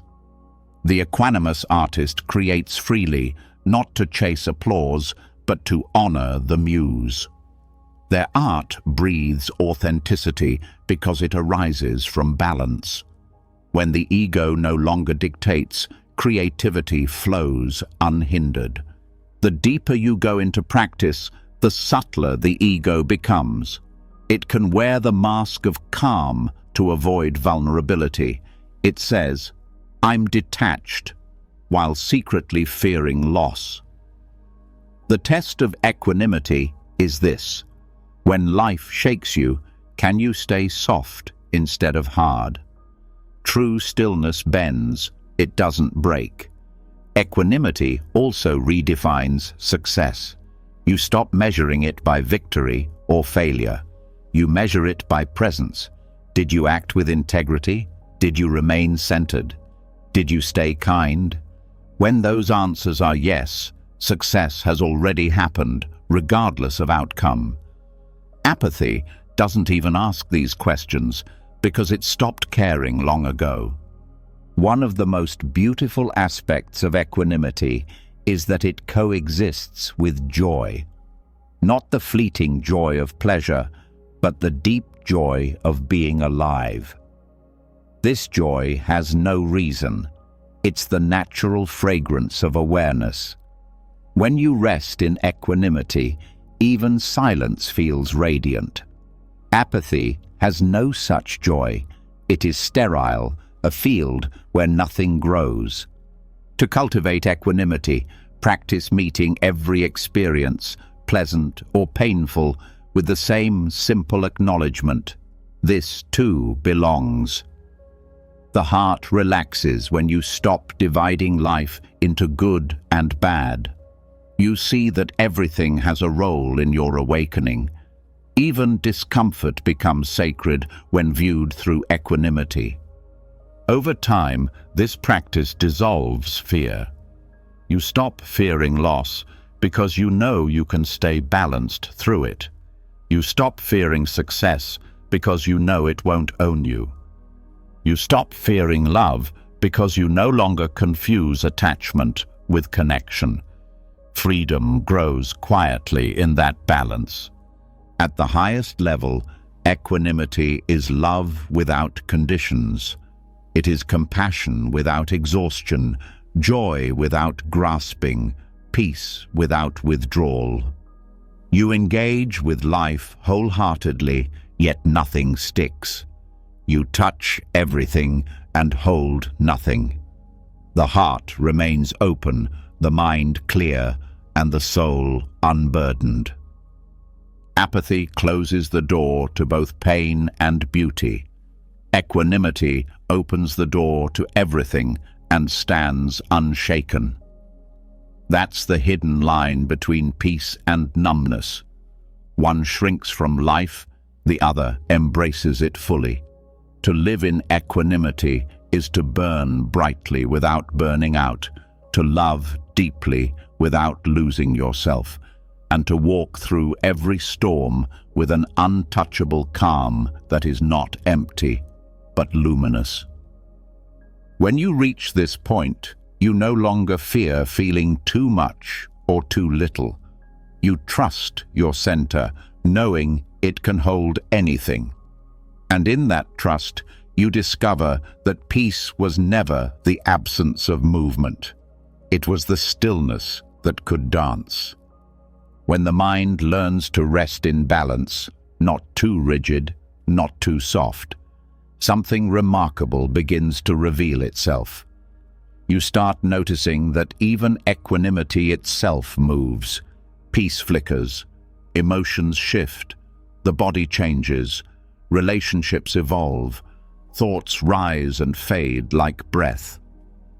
At first, this feels unsettling, as if stability keeps slipping away. But then a deeper recognition dawns.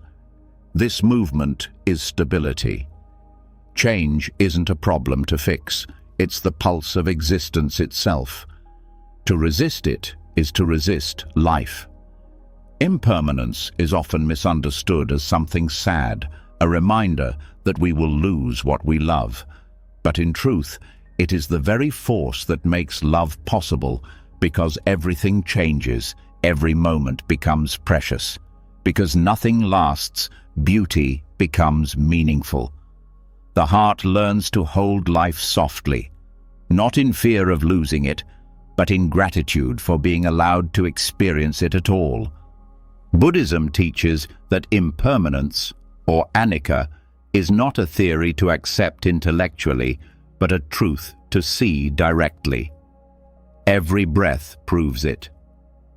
No two are the same. Every sunrise, every heartbeat, every thought that passes through your mind, each is a small death and rebirth. The person you were yesterday exists only in memory. The one reading these words is already becoming someone new. To see this clearly is not despair, It is liberation from the illusion of permanence that keeps you clinging and afraid. When you resist impermanence, you suffer because you are trying to hold still what is built to move. You want relationships to stay the same, bodies to remain young, emotions to stay pleasant. But the more you grip, the more you feel them slipping away. The law of impermanence is not cruel, it's impartial. It moves through all things equally: joy, pain, success, failure. Once you stop fighting that law, life stops feeling like a battle. It becomes a dance. Every attachment you have is rooted in a denial of change. You suffer when you want something to last forever. Yet, if it did, it would lose its vitality. The sweetness of a flower is in its blooming and fading. The tenderness of love is in its fragility. Even the joy of a moment comes from knowing it won't repeat exactly the same way again. The wise don't cling to beauty. They savor it fully because they know it's fleeting. This understanding transforms how you relate to loss. Loss stops being a punishment and becomes a teacher. When you lose something, a person, a phase of life, a version of yourself, it isn't just gone.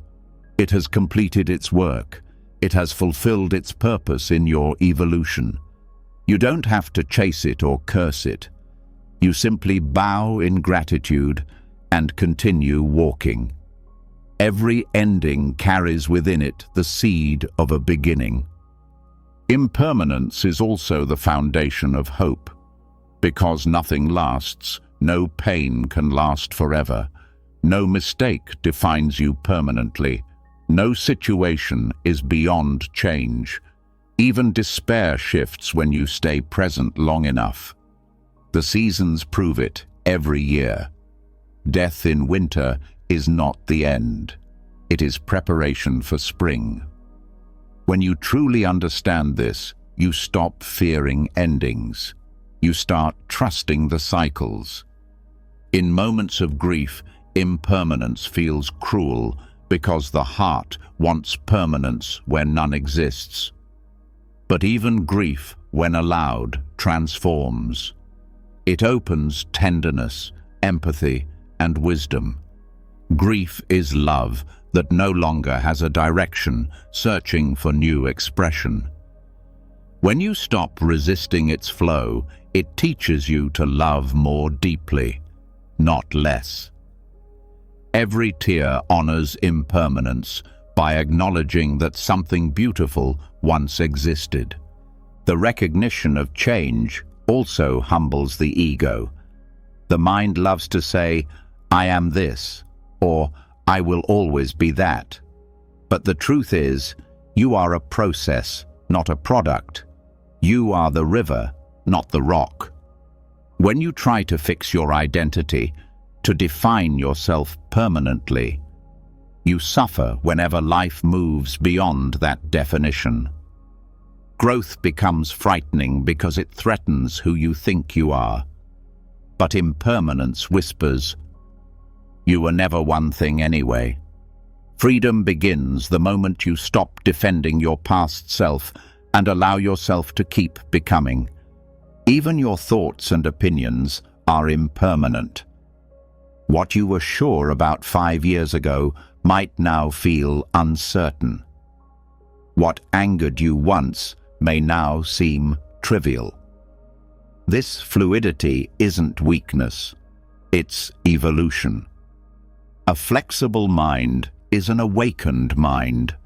Rigidity belongs to the ego, which fears loss of control. Awareness flows like water. It adapts without losing its essence. When you accept impermanence, your relationship with time changes. You stop rushing toward the future or clinging to the past. You live in the vivid now, knowing it's all that ever truly exists. The present moment is both fleeting and eternal. Fleeting because it changes instantly.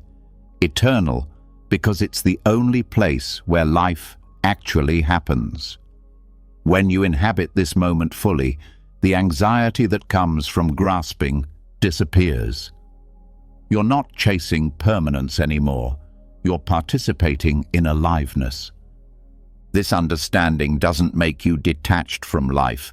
It makes you intimate with it. You start noticing details you once ignored, the way light moves through leaves, the sound of footsteps fading, the feeling of breath entering and leaving your body. Awareness sharpens because you no longer take anything for granted. Impermanence becomes the reason you pay attention. The practice of mindfulness is, at its core, a training in impermanence. Each time you observe a thought arising and fading, you are witnessing change directly. Each time you feel an emotion come and go, you are experiencing the truth of anicca. Over time, this observation dissolves the illusion of solidity. You realize that nothing, not your thoughts, not your body, not even your pain, is fixed. Everything is movement, vibration, flow. Understanding impermanence also reshapes how you approach goals and success. You still create, work, and build, but you do so knowing that outcomes will shift. You stop depending on results for happiness because you know they too are temporary. Instead, you find joy in the process, in the act of creation itself. Success no longer defines you. It simply visits for a while. Failure no longer destroys you. It too moves on. This frees you to engage with life more playfully, less fearfully. When you grasp impermanence deeply, compassion grows naturally. You see that everyone, even those who hurt you, is caught in the same flow of change. People evolve, sometimes painfully. Anger softens into understanding when you realize that the person who wronged you yesterday might not be the same person today.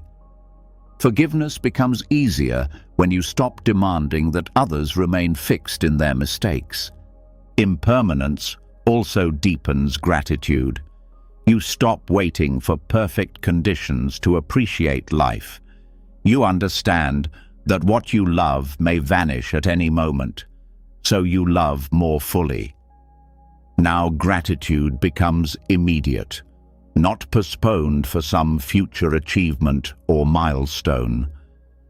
You thank the morning light because you know you won't see this exact one again.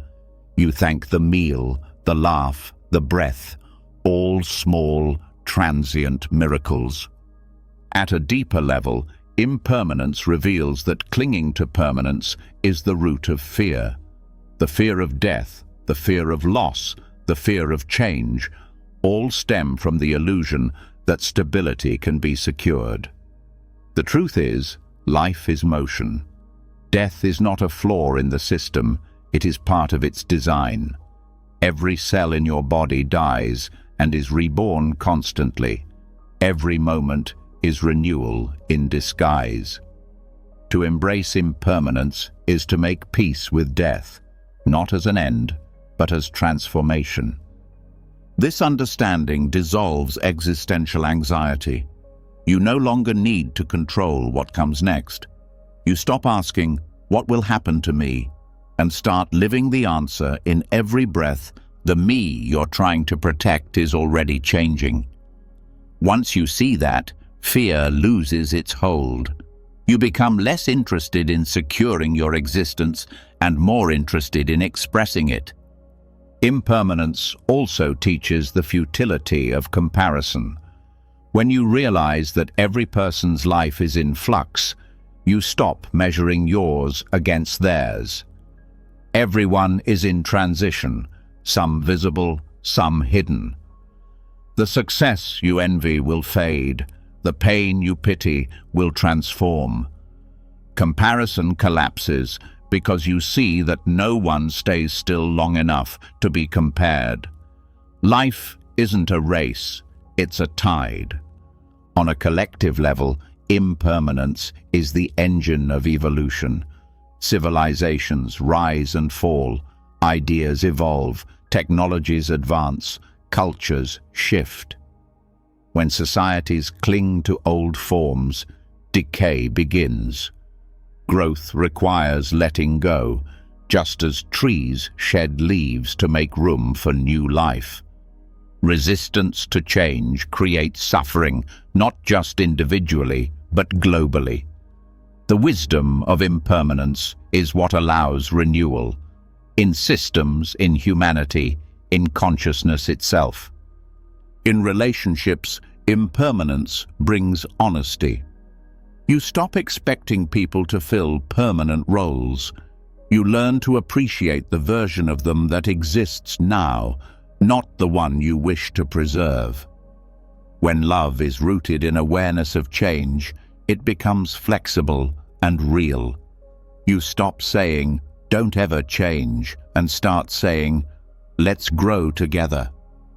The fear of losing love transforms into gratitude for having shared it.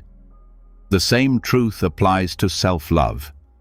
You stop demanding that you always be confident, productive, or peaceful. You make room for your own evolution. Some days you expand, some days you contract. Both are natural. Self-acceptance becomes easier when you stop measuring yourself against a fixed idea of who you should be. The beauty of impermanence is that it reveals the eternal through the temporary. The forms change, bodies, seasons, emotions, but the awareness witnessing them remains constant. You start to sense something unchanging behind all change, the space in which everything arises and dissolves. This is not a thing to grasp, but a presence to notice. When you touch that awareness, the fear of loss disappears because you see that what you truly are cannot vanish.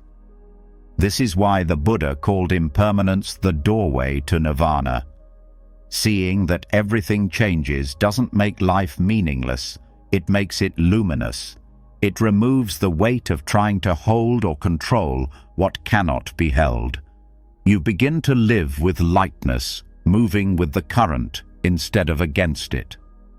Practicing this awareness in everyday life means treating each moment as both first and last. You speak kindly because you know words linger only for a moment. You forgive quickly because resentment wastes the limited time you have. You live awake because you understand that this exact configuration of life, these faces, these sensations, this sunlight, will never repeat. Awareness turns ordinary moments into sacred encounters. Even suffering transforms under the lens of impermanence. When pain feels unbearable, remember that it, too, is moving. You don't have to escape it. You only have to witness its movement. All storms pass when you stop trying to outrun them. Patience becomes natural when you trust change. This wisdom doesn't ask you to be passive. It invites you to participate fully. Knowing that everything changes doesn't mean you stop loving, building, or dreaming. It means you do all those things with open hands. You pour your heart into life without demanding permanence in return. You become like a musician who plays each note beautifully, not because it will last, but because it won't. Impermanence is not an idea to comfort you. It's a living truth to liberate you. When you embrace it, you stop being afraid of time. You stop resisting aging, endings, and uncertainty. Instead, You see them as parts of the same miracle that allows birth, renewal, and growth. You realize that life doesn't need to be permanent to be precious.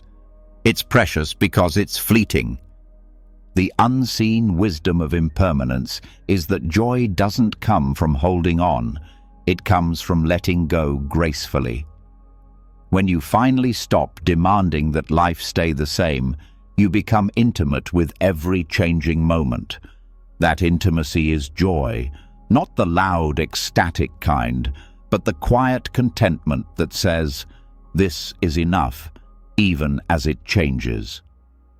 And so, impermanence stops being something to fear and becomes something to celebrate. Every breath, every ending, every new beginning is proof that existence is alive. The moment you truly understand that nothing stays, you stop clinging. And in that very release, you discover the kind of happiness that can never be lost. When the truth of impermanence finally settles into the heart, something tender begins to awaken. Instead of holding life at a distance, you start to meet it with gentleness.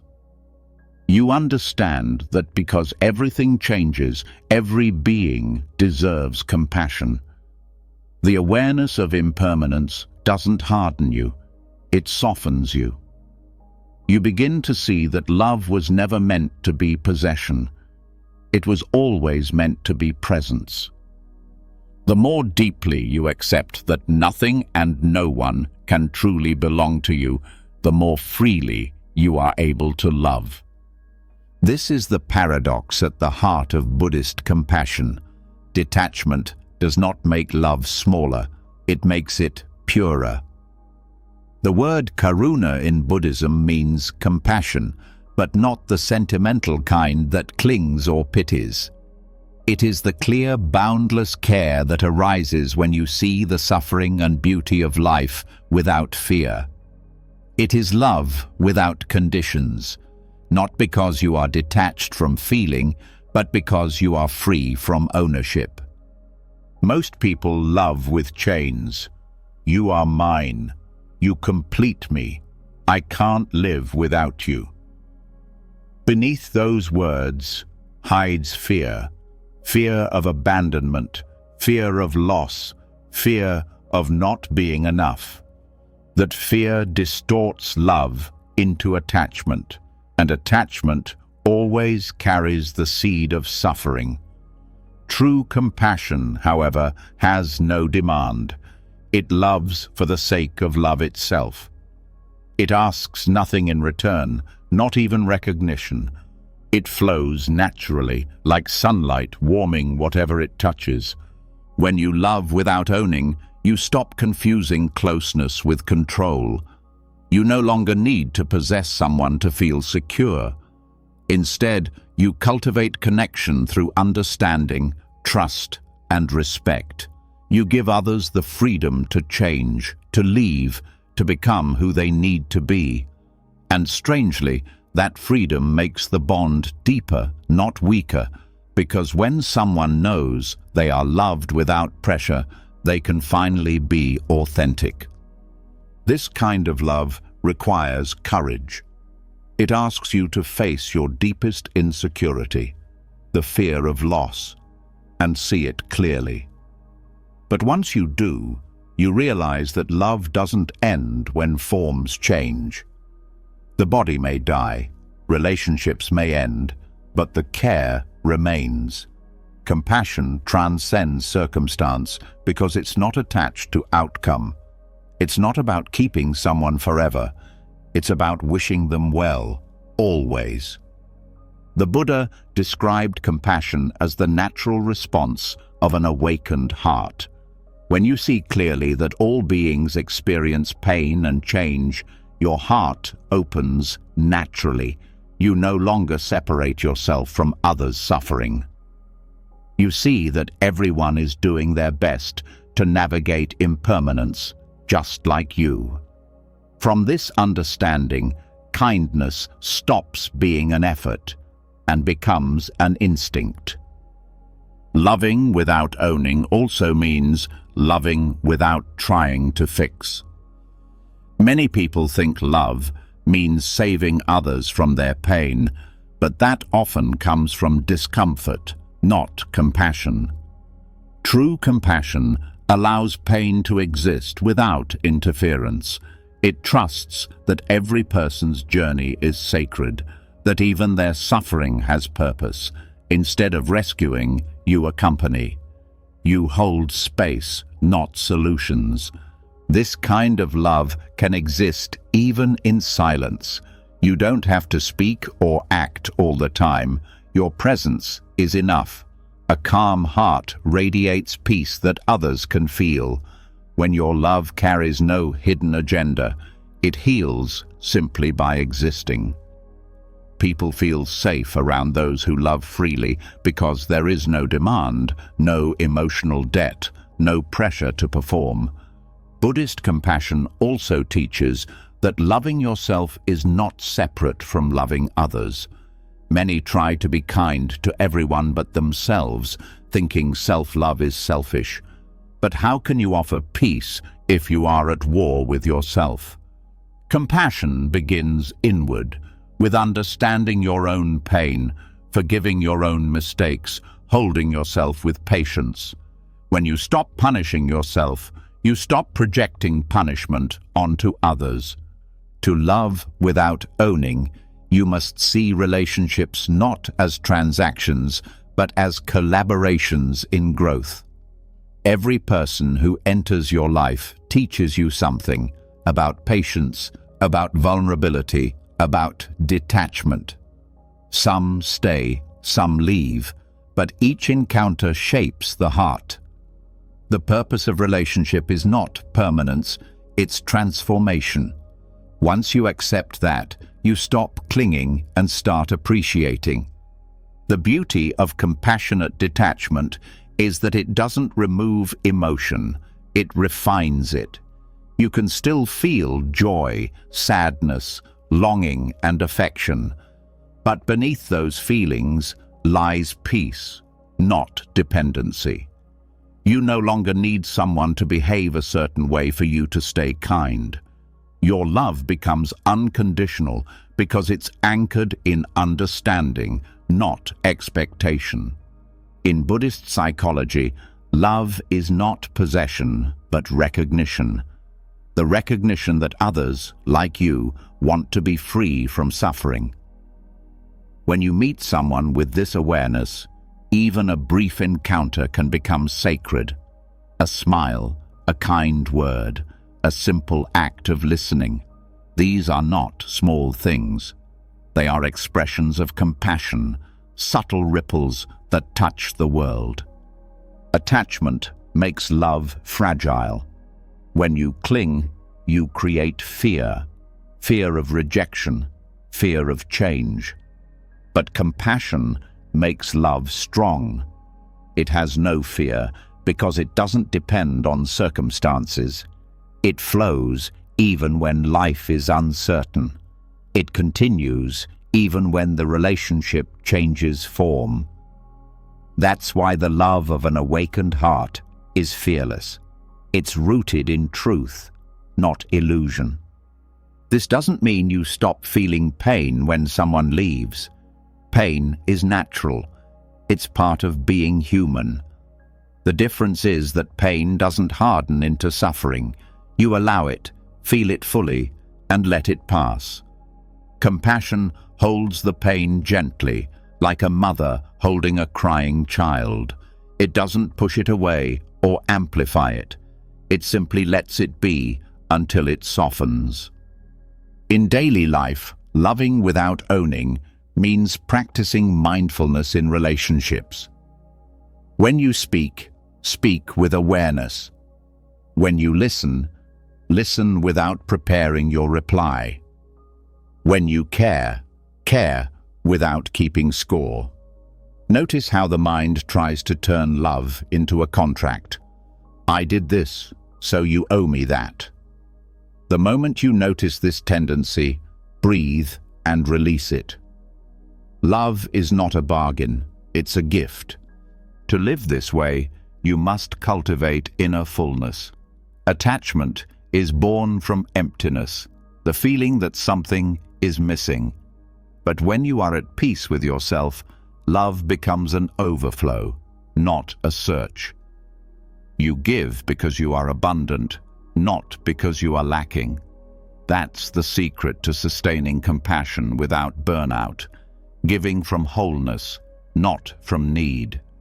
Buddhist compassion is also practical. It's not limited to relationships or meditation halls. It extends to how you treat strangers, animals, the planet. When you realize that all life is interconnected, kindness stops being selective. You can't harm another without harming yourself. This awareness naturally turns into gentle action, less waste, more patience, more care.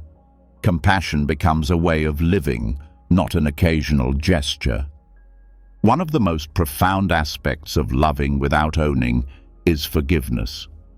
You forgive not because someone deserves it, but because clinging to resentment binds you. Holding anger is a form of ownership, an emotional claim over the past. When you let it go, you're not excusing behavior, you're freeing your heart.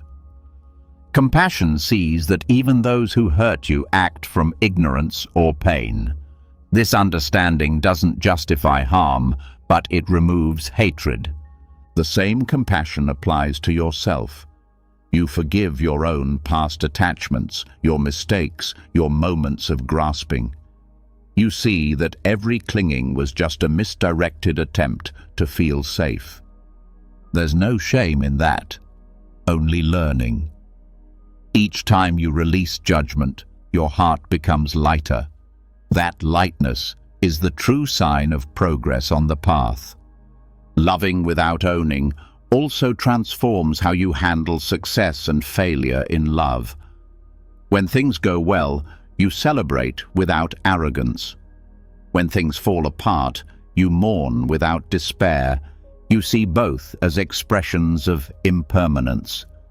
You understand that love doesn't die when relationships end. It simply changes its form, sometimes into friendship, sometimes into memory, sometimes into quiet wisdom. The practice of compassion requires patience. The mind has been conditioned for lifetimes to cling. It will resist freedom because ownership feels safer, but the heart knows better. Every time you loosen your grip on people, on ideas, on the need to be right, the heart expands. Over time, that expansion becomes your natural state. You stop guarding love and start trusting it. Compassionate detachment doesn't mean being a saint who never gets hurt. It means staying open even when you are. It's easy to love when life is kind. The test is whether you can love when it's not. The Buddha taught that the highest form of compassion is not pity, but strength. The strength to keep the heart open in the face of suffering. When you do that, pain loses its power to close you.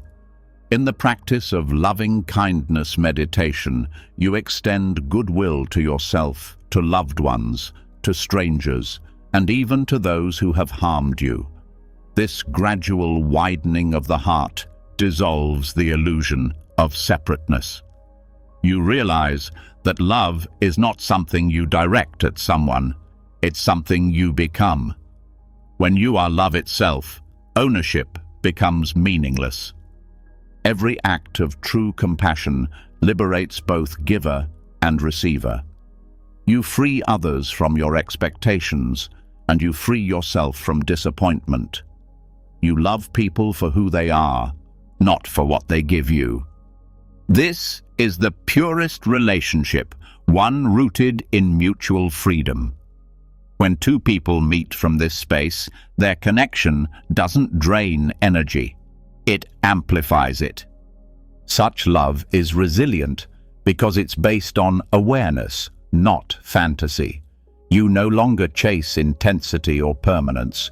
You value presence over possession, understanding over control.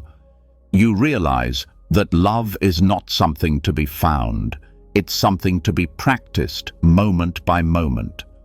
This form of love changes the world quietly. You don't need grand gestures or declarations.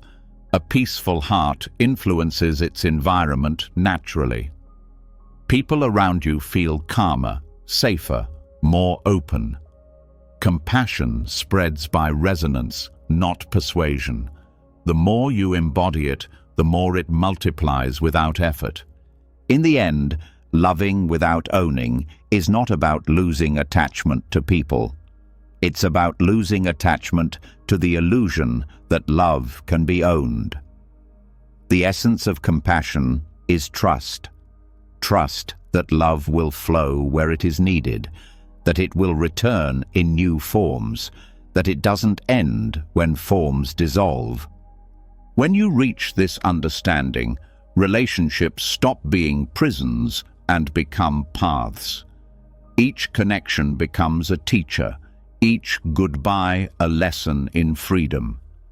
You love deeply, you let go easily, and you remain open to the next unfolding.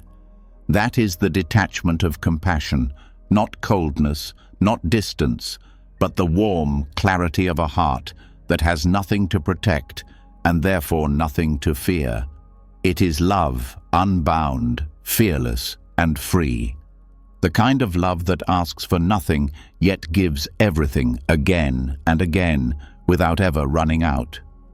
When love becomes freedom, control begins to fade. You stop trying to direct how things should unfold, and for the first time, you start to sense something larger guiding you. Something quiet, precise, and far wiser than your personal will. It moves through coincidences, delays, endings, and new beginnings, weaving life into patterns you could never design. This is where the art of non-interference begins. Non-interference is not laziness or inaction. It is intelligent surrender. It is the realization that life operates on a rhythm too vast for the human mind to comprehend. You still act, but you no longer force. You still plan, but you leave space for what you cannot predict. You still dream, but you stop demanding that reality match your sketch. Detachment doesn't mean stepping out of the dance. It means allowing the music to lead. The need to interfere comes from fear. The mind believes that if it doesn't control outcomes, everything will collapse. But control is built on mistrust. It assumes the universe is chaotic, random, unkind. Non-interference arises when you discover the opposite, that there is an intelligence at work far greater than personal effort. When you align with it, what once felt like coincidence begins to look like choreography. You can sense this intelligence when plans fall apart only to make room for something better, when chance encounters change the course of your life, when delays turn out to be protection. But you only notice it when you stop fighting. As long as you insist on your timeline, your agenda, your script, you miss the quiet perfection of timing that life offers. The Buddhist view of detachment is not withdrawal from responsibility, but release of obsession with control. You do your part, the action, the intention, the sincerity, and then you let the outcome belong to karma. This is not fatalism, it's partnership. You plant the seed and allow the seasons to do their work. You don't stand over the soil shouting at it to sprout. Most people live as if life were an argument to win. They debate with reality. This shouldn't have happened. That should have come sooner. But arguing with life is like shouting at the wind. You waste energy and change nothing. When you stop arguing, you begin listening. And in that listening, life starts revealing its design. Non-interference requires humility. The ego hates not being in charge. It wants to be the architect of destiny, the one who can predict and secure outcomes. But humility recognizes that you are not the architect. You are part of the architecture. You are both cause and effect, both the wave and the ocean. When you stop trying to control the current, you start moving with it. This doesn't mean you never act. It means you act without anxiety. The difference is subtle, but profound. Interference is action contaminated by fear. Fear of failure, fear of loss, fear of not being enough. Non-interference is pure action, free from grasping. You still strive, but the striving is joyful, not desperate. You move because it's natural, not because you're terrified of stillness. To master this art, you must understand the nature of karma. Every intention, thought, and action plants a seed in the field of existence. Those seeds ripen when conditions align, not when your impatience demands it. You can't rush the unfolding of karma any more than you can rush the sunrise. Your role is to plant wisely, nurture sincerely, and trust the timing. When you live this way, life stops feeling random. You begin to see that everything arrives exactly when you are ready for it. Not when you think you are, but when you truly are. The relationships, the opportunities, even the losses, all arrive according to your readiness, not your requests. You can't trick readiness by pretending to surrender. The universe reads vibration, not words. One of the most painful truths to accept is that interference often delays what you desire. When you keep checking on your seed, you disturb its growth. When you push outcomes before their time, you create friction. Life responds to energy. Desperation tightens. Faith relaxes. What you chase runs, but what you allow flows toward you. The art of non-interference asks you to develop radical trust. Trust not in fantasy, but in the observable fact that life sustains itself. Grass grows through concrete, wounds heal, night turns into day. This rhythm has never failed. If the same intelligence governs your existence, why would it fail you now? You are not outside the pattern, you are woven into it. There's a calm power in not forcing. When you stop controlling, energy once wasted on anxiety becomes available for clarity. You start seeing patterns others miss. You notice when to act, when to pause, when to speak, when to stay silent. Decisions become intuitive because you are listening instead of overthinking. Non-interference sharpens awareness. Interference dulls it. In relationships, this wisdom changes everything. Instead of trying to fix, persuade, or rescue others, you give them the dignity of their own path. You support without smothering.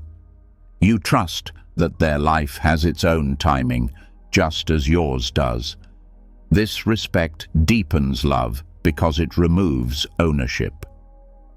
You stop performing savior roles and start embodying understanding. The same principle applies to goals. You still set intentions, but you release attachment to how they unfold. You recognize that success doesn't always arrive through the door you planned. Sometimes it comes through detours, delays, even apparent failures.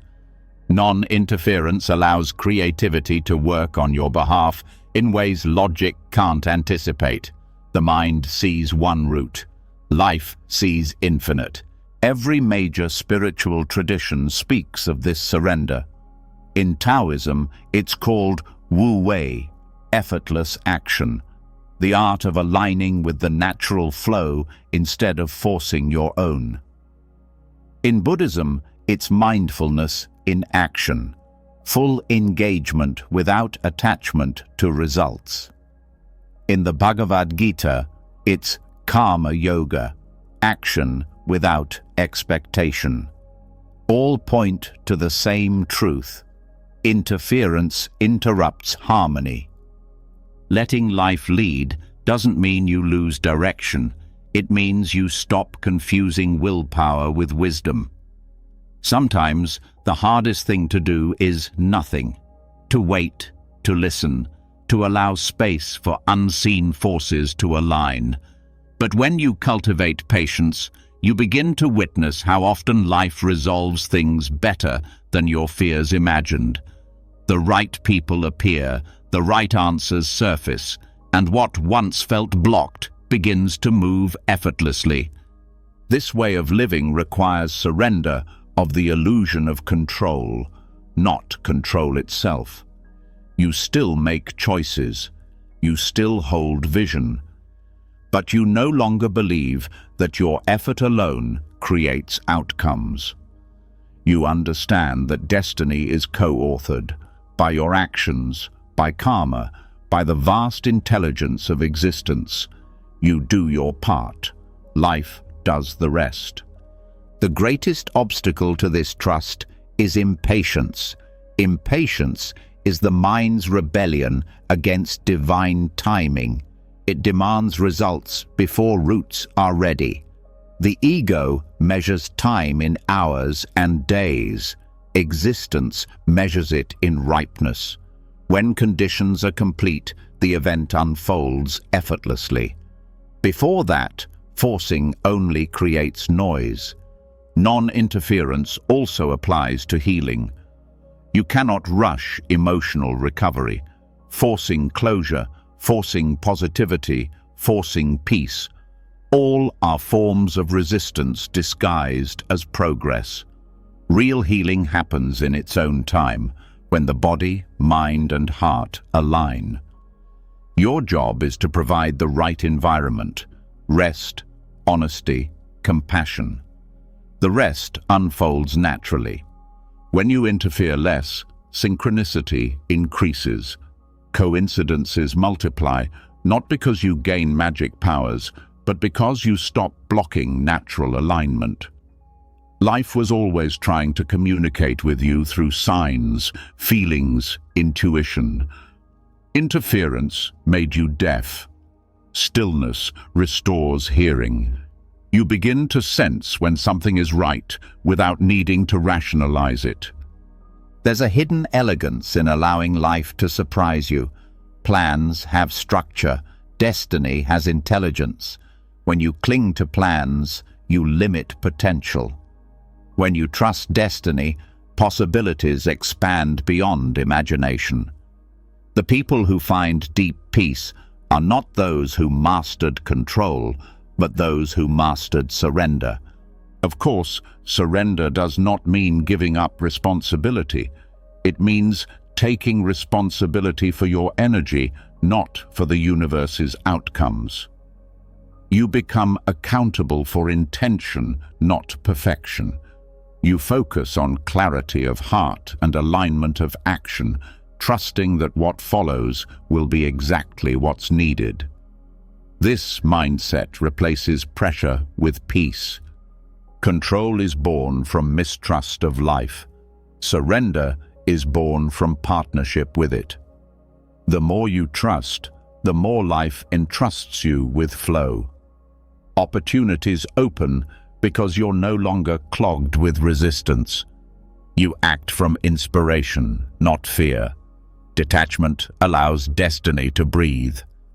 Non-interference also protects you from unnecessary suffering. Many people exhaust themselves trying to force timing, chasing relationships not ready to bloom, pushing careers before foundation, clinging to goals that have expired. Letting go when energy no longer flows isn't failure, it's wisdom. The river knows when to change course. There's also humility in accepting that you don't always know what's best for you. The human mind sees only fragments of the picture. How many times have you prayed for something that later would have harmed you if granted? Life protects you by redirecting you, even through disappointment. The wisdom of non-interference is learning to thank life for what didn't happen as much as for what did. When you live this way, peace stops depending on external outcomes. You no longer measure happiness by what goes according to plan. You find meaning in responsiveness, the ability to meet each moment as it comes with presence rather than resistance. This responsiveness is the soul of non-interference. In daily practice, you can cultivate it by noticing when tension arises around outcomes. Ask yourself, what am I trying to control right now? The moment you name it, tension begins to soften. Breathe into it. Allow space. Remind yourself, if it's meant for me, it will align. If not, it's protection. This trust retrains the nervous system to relax in uncertainty. Non-interference also dissolves the anxiety of comparison. When you trust your timing, you stop envying others. Their path is theirs. Yours unfolds differently. You realize that rushing your process because someone else arrived sooner is like forcing a flower to bloom by shouting. Every life blooms in its season. On a larger scale, this principle applies to collective change. The world evolves through both action and timing. You cannot force awakening upon others. You can embody clarity, act ethically, and share wisdom, but you cannot decide when others are ready to receive it. Patience here is compassion. You trust the rhythm of evolution itself. When things fall apart, the instinct is to fix, but sometimes the collapse is part of alignment. Old structures must break for new ones to emerge. Non-interference lets you witness this without panic. You grieve what's ending, but you don't cling. You know something is reorganizing beneath the surface. That faith is not naive. It's based on observation. Every destruction in nature is followed by creation. Living in this flow creates a life marked by serenity. Decisions come easier because you trust yourself and life equally. You stop swinging between extremes of control and chaos. You find a middle way, disciplined yet surrendered, active yet spacious. The mind that interferes grows exhausted. The mind that allows becomes luminous. As this trust deepens, gratitude becomes spontaneous. You stop dividing experiences into good and bad. You start thanking both the delays and the breakthroughs, the endings and the beginnings. You see that every twist of destiny is part of the same unfolding intelligence. Life stops being something to manage and becomes something to marvel at. The art of non-interference ultimately reveals the truth about destiny. It's not a fixed script waiting to be discovered, nor a random sequence of accidents. It is a living conversation between your free will and existence itself. Every time you act with awareness and release attachment, you add harmony to that conversation. And in that harmony, something extraordinary happens. You realize that destiny was never against you. It was waiting for you to stop shouting long enough to hear its rhythm. The moment you stop trying to control the music, you start to dance in perfect timing. When you stop interfering with destiny and begin to trust life's unfolding, something subtle yet powerful happens inside you. The tightness that once drove every decision begins to dissolve. You no longer chase every possibility out of fear, nor collapse in despair when plans change. You begin to sense that letting go is not a loss of direction. It's the discovery of a deeper compass. And yet, for many, this is the hardest lesson to accept, because somewhere in the mind lives the old belief that to release is to fail, that surrender means defeat. But this couldn't be further from the truth. Letting go is not giving up. It is the highest form of courage. It's the willingness to release what you cannot control so that you can fully engage with what you can. It's the maturity to stop fighting life and start cooperating with it. When you truly understand this, you realize that release doesn't weaken your power, it multiplies it. Giving up comes from exhaustion and despair. Letting go comes from clarity and faith. The difference is subtle but immense. When you give up, you act from hopelessness. When you let go, you act from understanding. Giving up says, "I can't change this, so I'll withdraw." Letting go says, "This no longer needs my control, so I'll trust the flow." One closes the heart, the other opens it wider than ever. To understand the power of letting go, we must first see how attachment drains strength. Every time you hold on to something that wants to leave, a person, an outcome, a belief, you divert your energy into resistance. You start living in defense rather than creation. You cling because you fear the void, forgetting that the void is where new life begins. In truth, letting go doesn't empty you. It clears the way for renewal. Buddhist wisdom calls this the middle path between indulgence and aversion. It's not passivity or denial, it's balance. You engage fully, but without clinging. You pour yourself into life, but you don't demand that life obey your conditions. You do your best and release the rest. That release is not weakness. It is wisdom in motion. When you cling, you try to carry the entire weight of existence. You think you must make everything happen, fix everything, hold everyone together. But the more you tighten your grip, the heavier life becomes. Letting go is like putting down a burden you were never meant to carry. You don't lose responsibility, you gain clarity. The world looks lighter because you're no longer trying to control what was never yours to begin with. Letting go begins with trust, not blind trust, but trust grounded in observation. You've seen life handle storms before. You've watched wounds heal, seen doors close only to open into better rooms. Every experience is proof that there is an underlying intelligence guiding the unfolding. When you trust that rhythm, letting go stops feeling like death and starts feeling like alignment. There is also an emotional dimension to letting go that many overlook. You can't truly release while judging yourself for still caring. Letting go doesn't mean erasing love, anger, or grief. It means allowing those emotions to complete their natural cycle. You acknowledge them, feel them fully, and then you stop feeding them with thought. The emotion burns cleanly, leaving behind clarity rather than bitterness.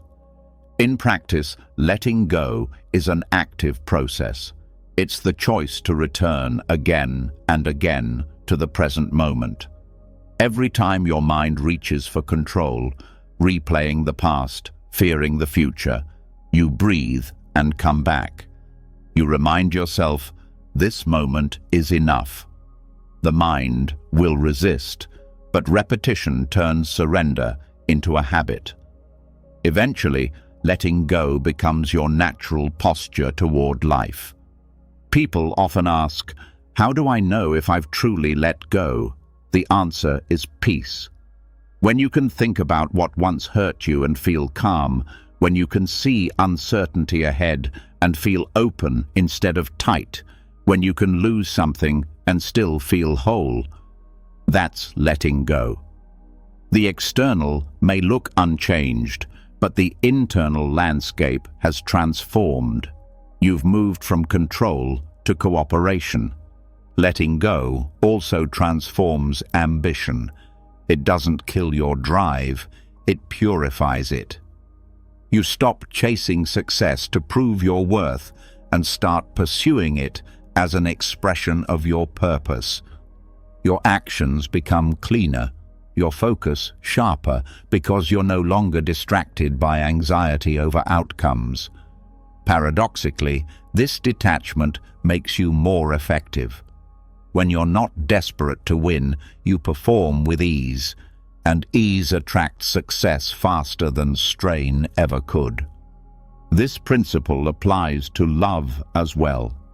When you let go in relationships, you stop manipulating, persuading, or demanding reassurance. You start listening. You stop trying to hold the other person in place and begin meeting them where they are. That shift creates true intimacy. Love breathes freely when not confined by fear. Letting go is also the cure for emotional fatigue.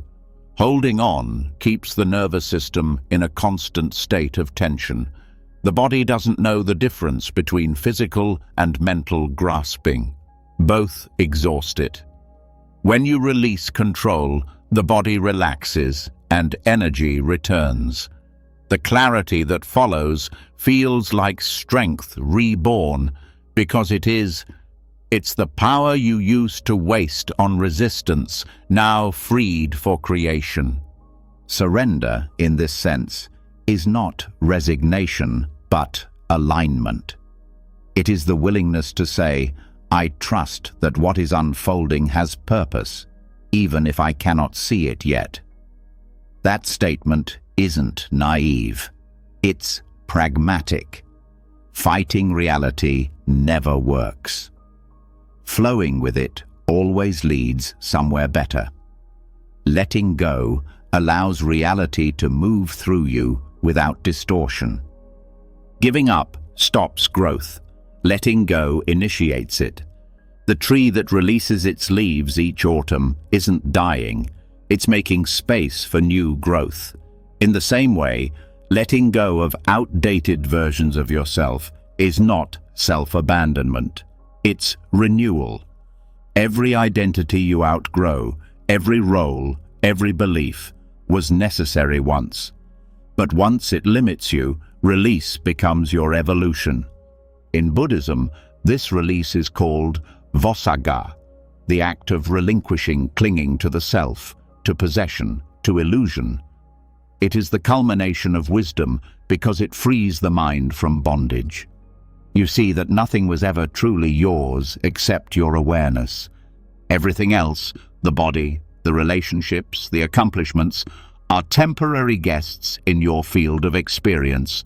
To let go is to stop confusing the guests for the host.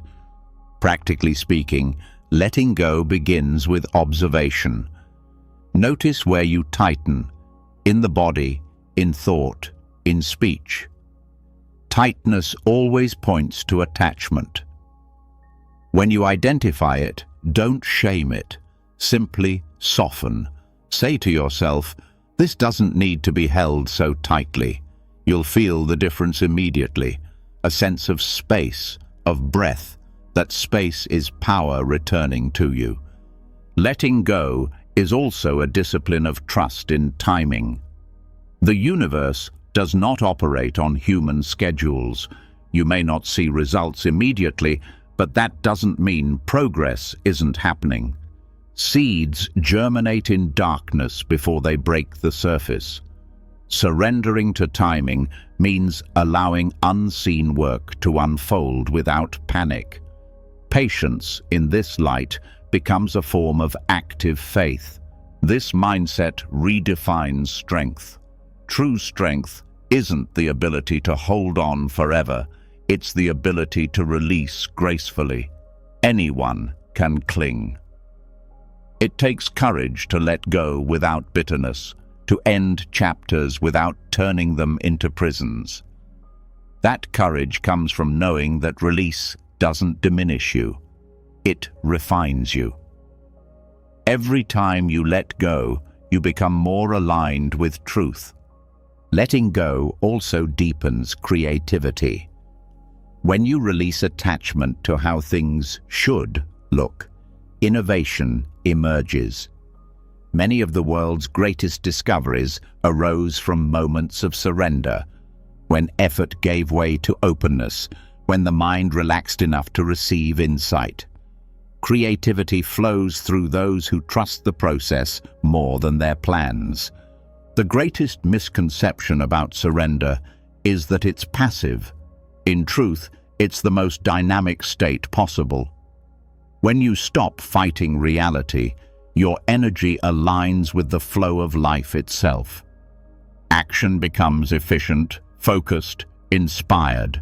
You no longer waste power on resistance. You act in harmony with the direction of life, and the results feel effortless. Letting go also liberates you from the burden of certainty. The need to know everything before acting paralyzes growth. But when you let go of that need, you rediscover curiosity. You start exploring again, not because you have guarantees, but because you trust the process. This openness invites possibility. Life can surprise you only when you're not gripping the script. You also stop personalizing outcomes. Failure doesn't define you. Success doesn't inflate you. You start to see both as temporary expressions of the same movement.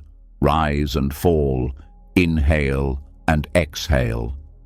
This perspective brings unshakable calm. You participate fully, but remain untouched by extremes. That neutrality is not detachment, it's mastery. Even in loss, letting go reveals its grace. Pain becomes bearable when you stop demanding that it vanish instantly. You give grief space to breathe, knowing it carries wisdom. With time, you realize that every loss polished something in you. Patience, empathy, resilience. You begin to see that life never truly takes without also giving. When you embody this truth, people notice. You become steady in a world addicted to control. Others feel calm around you because you've learned to trust what they're still fighting. This quiet strength doesn't come from having all the answers. It comes from having made peace with not needing them. Letting go doesn't mean you lose desire. It means your desires evolve. You still want things, love, purpose, joy, but you want them cleanly. You no longer want them out of fear. You want them out of inspiration. That purity of intention aligns you with outcomes that nourish rather than drain you. This practice also refines how you approach conflict. When you let go of being right, you begin to seek understanding. You stop fighting to dominate and start listening to connect.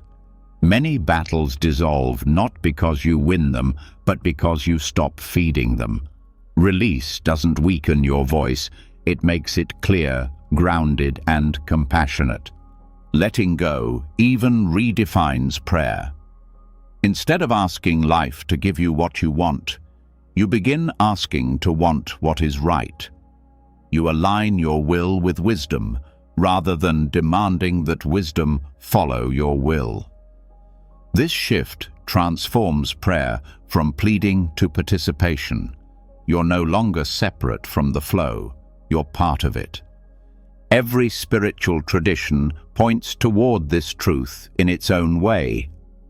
To release is to return to trust. To surrender is to merge with life rather than standing apart from it. This merging doesn't erase individuality, it harmonizes it. You still express your uniqueness, but now it serves the whole. Your actions carry grace because they're no longer contaminated by resistance. Letting go, ultimately, is remembering that nothing real can be lost. What's true, love, awareness, wisdom, remains untouched by change. What's false, fear, control, illusion, dissolves naturally when you stop clinging. The process may feel like loss, but it's actually purification. You're not losing anything essential, you're shedding what was never you. So, letting go isn't giving up. It's waking up. It's realizing that you were never meant to wrestle life into submission, but to flow with it, to trust its intelligence, to meet it fully without fear. When you do, you discover a power that effort could never give you. The power of alignment, the power of peace, the power of freedom that needs nothing to prove itself. And in that freedom, you find something extraordinary, the quiet strength of knowing that surrender was never the end of your power. It was the beginning of it.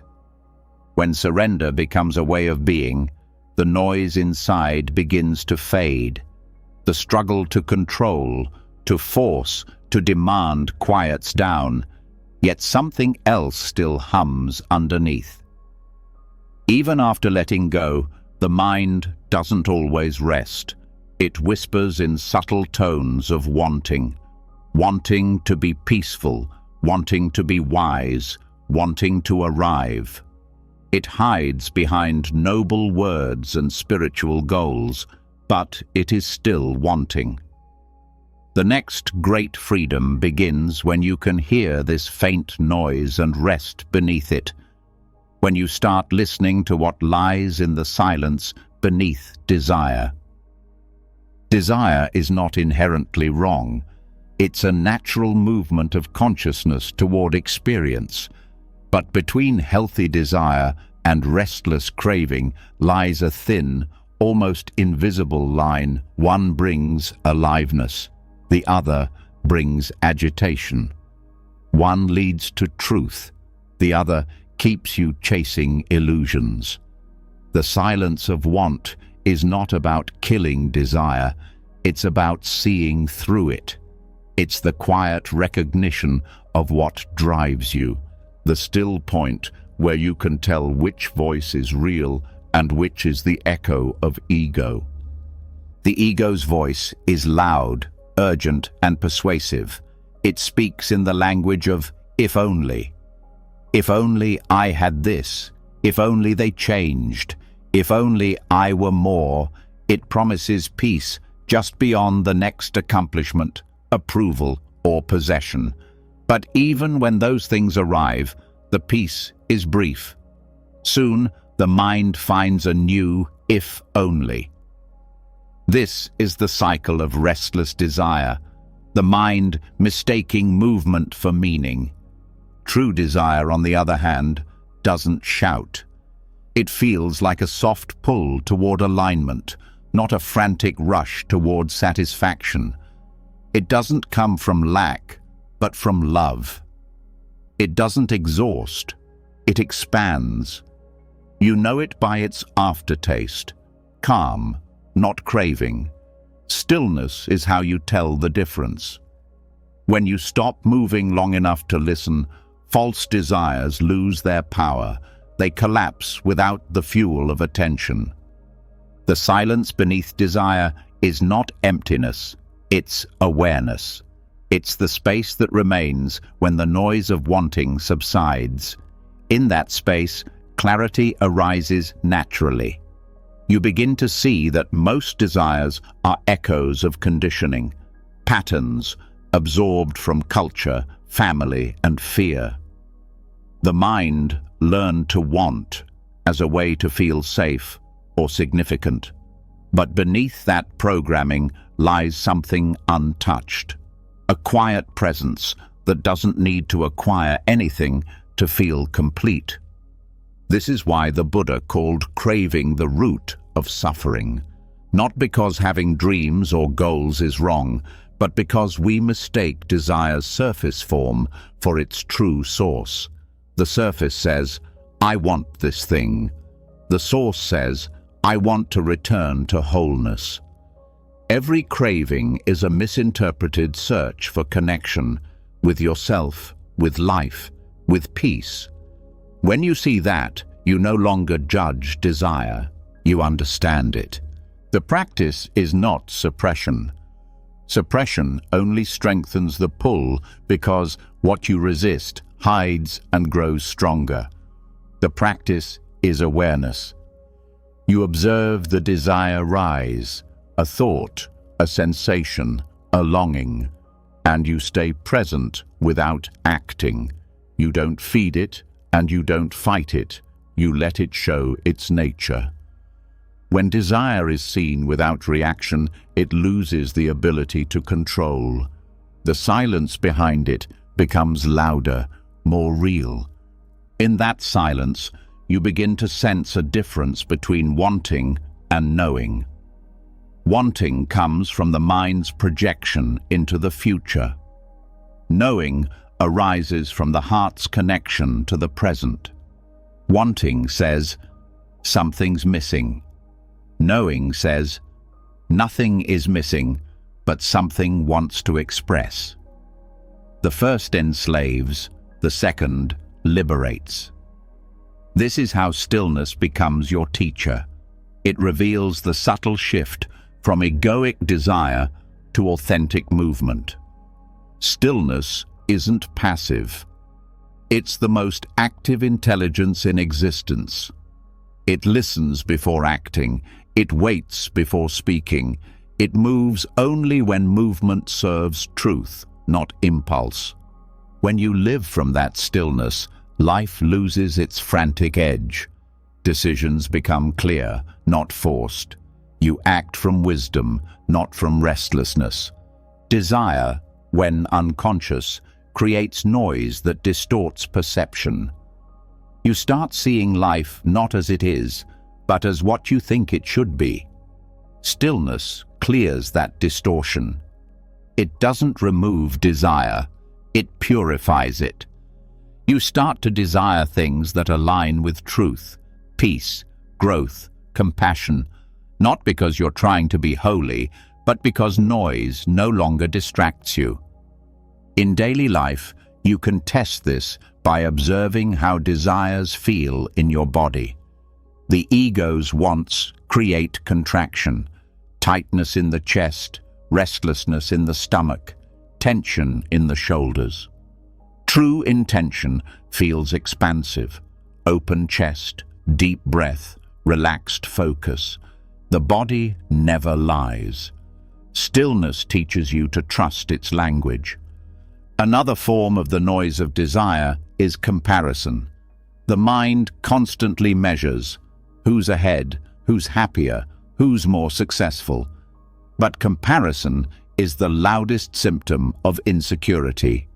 It's the mind shouting, "I am not enough."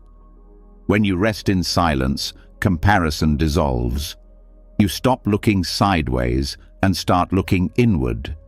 You realize that fulfillment doesn't come from being more than others, it comes from being fully yourself. Stillness also exposes spiritual materialism, the ego's attempt to use spirituality as another form of acquisition. You meditate to be enlightened. You practice kindness to get good karma. You seek peace to be seen as wise. The ego will wear any costume if it keeps control. Only silence can strip those costumes away. When you rest deeply enough, Even the desire to be spiritual fades. What remains is simple presence, awake, ordinary, unpretentious. True silence isn't the absence of sound, it's the absence of resistance.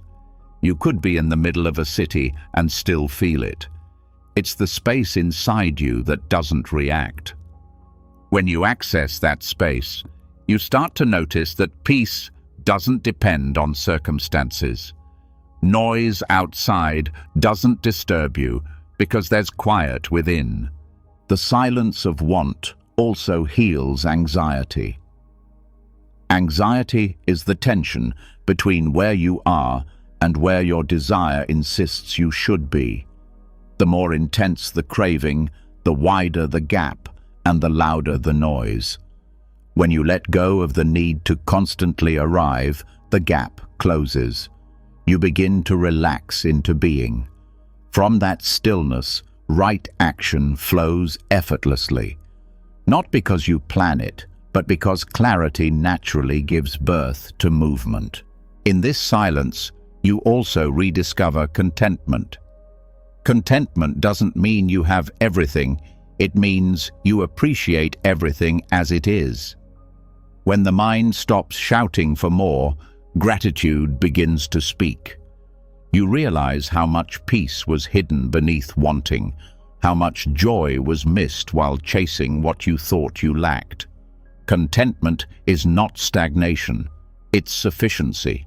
It's knowing you are complete while still growing. The ego fears silence because silence exposes its illusion. The ego thrives on noise. It defines itself through thought, desire, and identity. When you sit still long enough, you notice that the I who wants so much cannot be found. The more you look for it, the more it dissolves. What remains is awareness, pure, vast, and quiet. That awareness is not empty, it's full of life. This is the secret. The quieter you become, the more guidance you receive. When the noise of wanting subsides, intuition becomes clear. The next step, the right word, the needed action, all arise effortlessly. You no longer chase answers, they find you. The mind doesn't have to think so hard because the heart starts to know. Silence teaches discernment. It helps you recognize when you're acting from alignment or from reaction. Reaction feels urgent. Alignment feels peaceful. Reaction wants immediate relief. Alignment waits for right timing. The more you practice returning to silence, the easier it becomes to distinguish the two. This is how stillness refines your life, not by removing movement, but by making every movement meaningful. Even in relationships, the silence of want changes everything. You stop demanding that others fill your emptiness. You start listening with full presence. When love comes from silence, it's spacious. It gives rather than grasps. Communication becomes clearer because you're not talking to be heard. You're speaking to connect. In moments of solitude, silence reveals its deeper gift, self-intimacy. You meet yourself without distraction. You face the raw edges of emotion, the hidden fears, the unresolved longings. At first, it's uncomfortable. The noise of desire often covers pain, but when you allow silence to hold you, pain transforms. It becomes understanding. You realize that what you were really seeking all along was this, the stillness that never leaves, the peace that doesn't depend on conditions. As awareness deepens, even subtle forms of wanting fall away, the wanting to be understood, to be validated, to be remembered. You stop needing to prove your worth because worth is self-evident in the silence. You become content to simply be. This is not detachment in the cold sense. It's a fullness so complete it no longer needs addition. This state doesn't make you indifferent. It makes you sensitive in the truest way. You feel life more vividly because the mind is no longer drowning it in noise. The sound of the rain, the tone in a friend's voice, the breath between words, all carry meaning. Silence doesn't separate you from life. It brings you closer to it. When you rest in this awareness, you realize that the end of desire isn't boredom, but freedom. The mind once believed that without desire, life would lose color. But in truth, when the noise fades, colors become more vibrant. You start to see life as it is, not as the mind's projection. Every ordinary moment glows with quiet perfection. The silence of want is the meeting point between acceptance and action. You still move, but the movement is clean. You still desire, but desire no longer rules you. You still strive, but without fear. This is what the Buddha meant by the end of craving, not the end of living, but the beginning of living consciously. In the end, stillness is not something you create, it's something you uncover. It was always there, beneath the noise of wanting, waiting to be remembered. You don't have to chase it, you just have to stop following the noise. When you rest there long enough, the mind learns a new rhythm. Desire may still whisper, but it no longer commands. The heart stays quiet, grounded, free. And that quiet, steady presence, that peace that doesn't need to chase, control, or prove, is where truth finally speaks. It doesn't speak in words, but in knowing. It whispers in silence. You were never missing anything. You were only listening to the wrong voice. When silence becomes your home, the world outside begins to sound different. You start noticing how much noise has nothing to do with life itself, but with distraction, notifications, opinions, headlines, endless comparisons. The peace you discovered within now faces its greatest test. A world that profits from your attention. In the age of digital noise, detachment is no longer only a spiritual practice. It's an act of rebellion. To stay awake, calm, and grounded in a society built to scatter your focus is one of the most radical things you can do. Mindful detachment in modern chaos is not about rejecting technology or isolating from the world. It's about learning to live in the center of noise without losing the quiet inside. The same tools that fragment attention can also be used consciously if awareness guides them. But awareness must come first. The challenge of this era is not lack of information. It's the loss of space between thoughts. The modern mind rarely rests, constantly jumping from one stimulation to the next, mistaking movement for meaning. The first step in practicing detachment today is to recognize how much attention has become a currency. Every click, scroll, and view is a transaction. Companies compete for it, algorithms manipulate it, and we trade it unconsciously. When you understand that attention is your most valuable possession, mindfulness stops being optional. It becomes essential.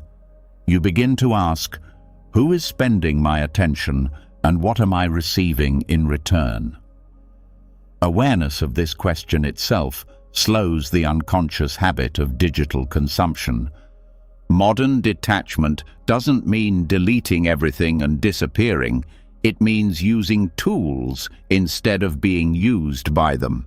The phone, the feed, the platform, they're neutral. It's our relationship with them that matters. The goal is not abstinence, but mastery. You can open your device with presence instead of reflex, read without absorbing noise, connect without comparing.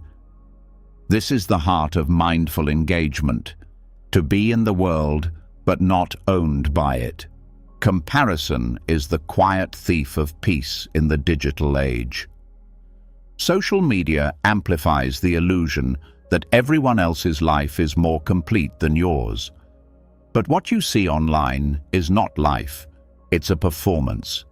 The mind forgets this and begins to crave validation, approval, recognition, all substitutes for the silence you once knew.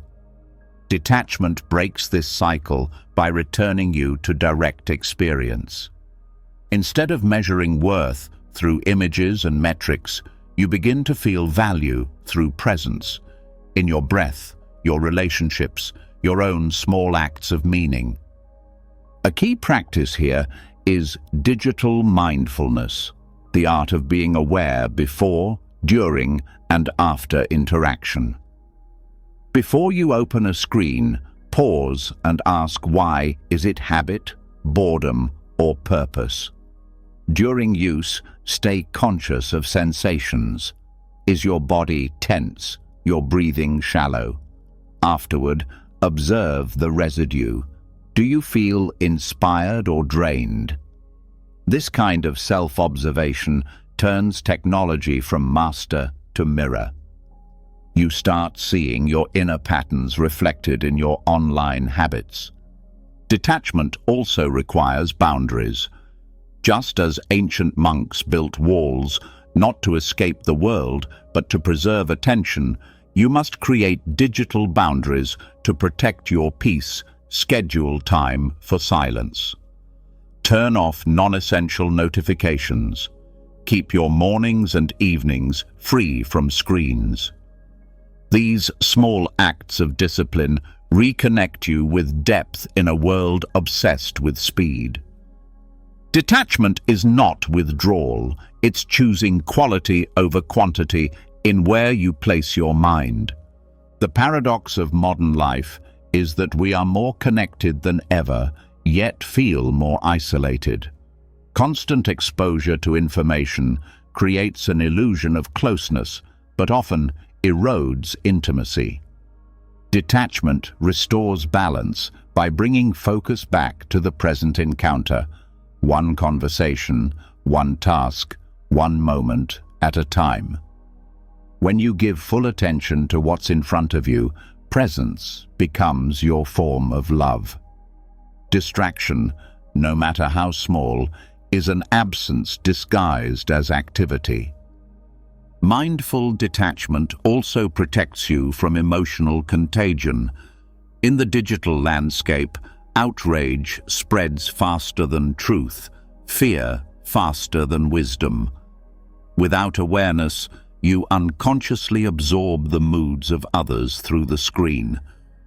The nervous system interprets digital tension as real threat. Detachment allows you to pause before reacting, to breathe before sharing, to question before believing. You learn to respond with clarity instead of echoing the chaos. In Buddhism, mindfulness means seeing things as they are without distortion. Applied to modern life, it means looking at technology without worship or demonization. You use it consciously, aware of its impermanence.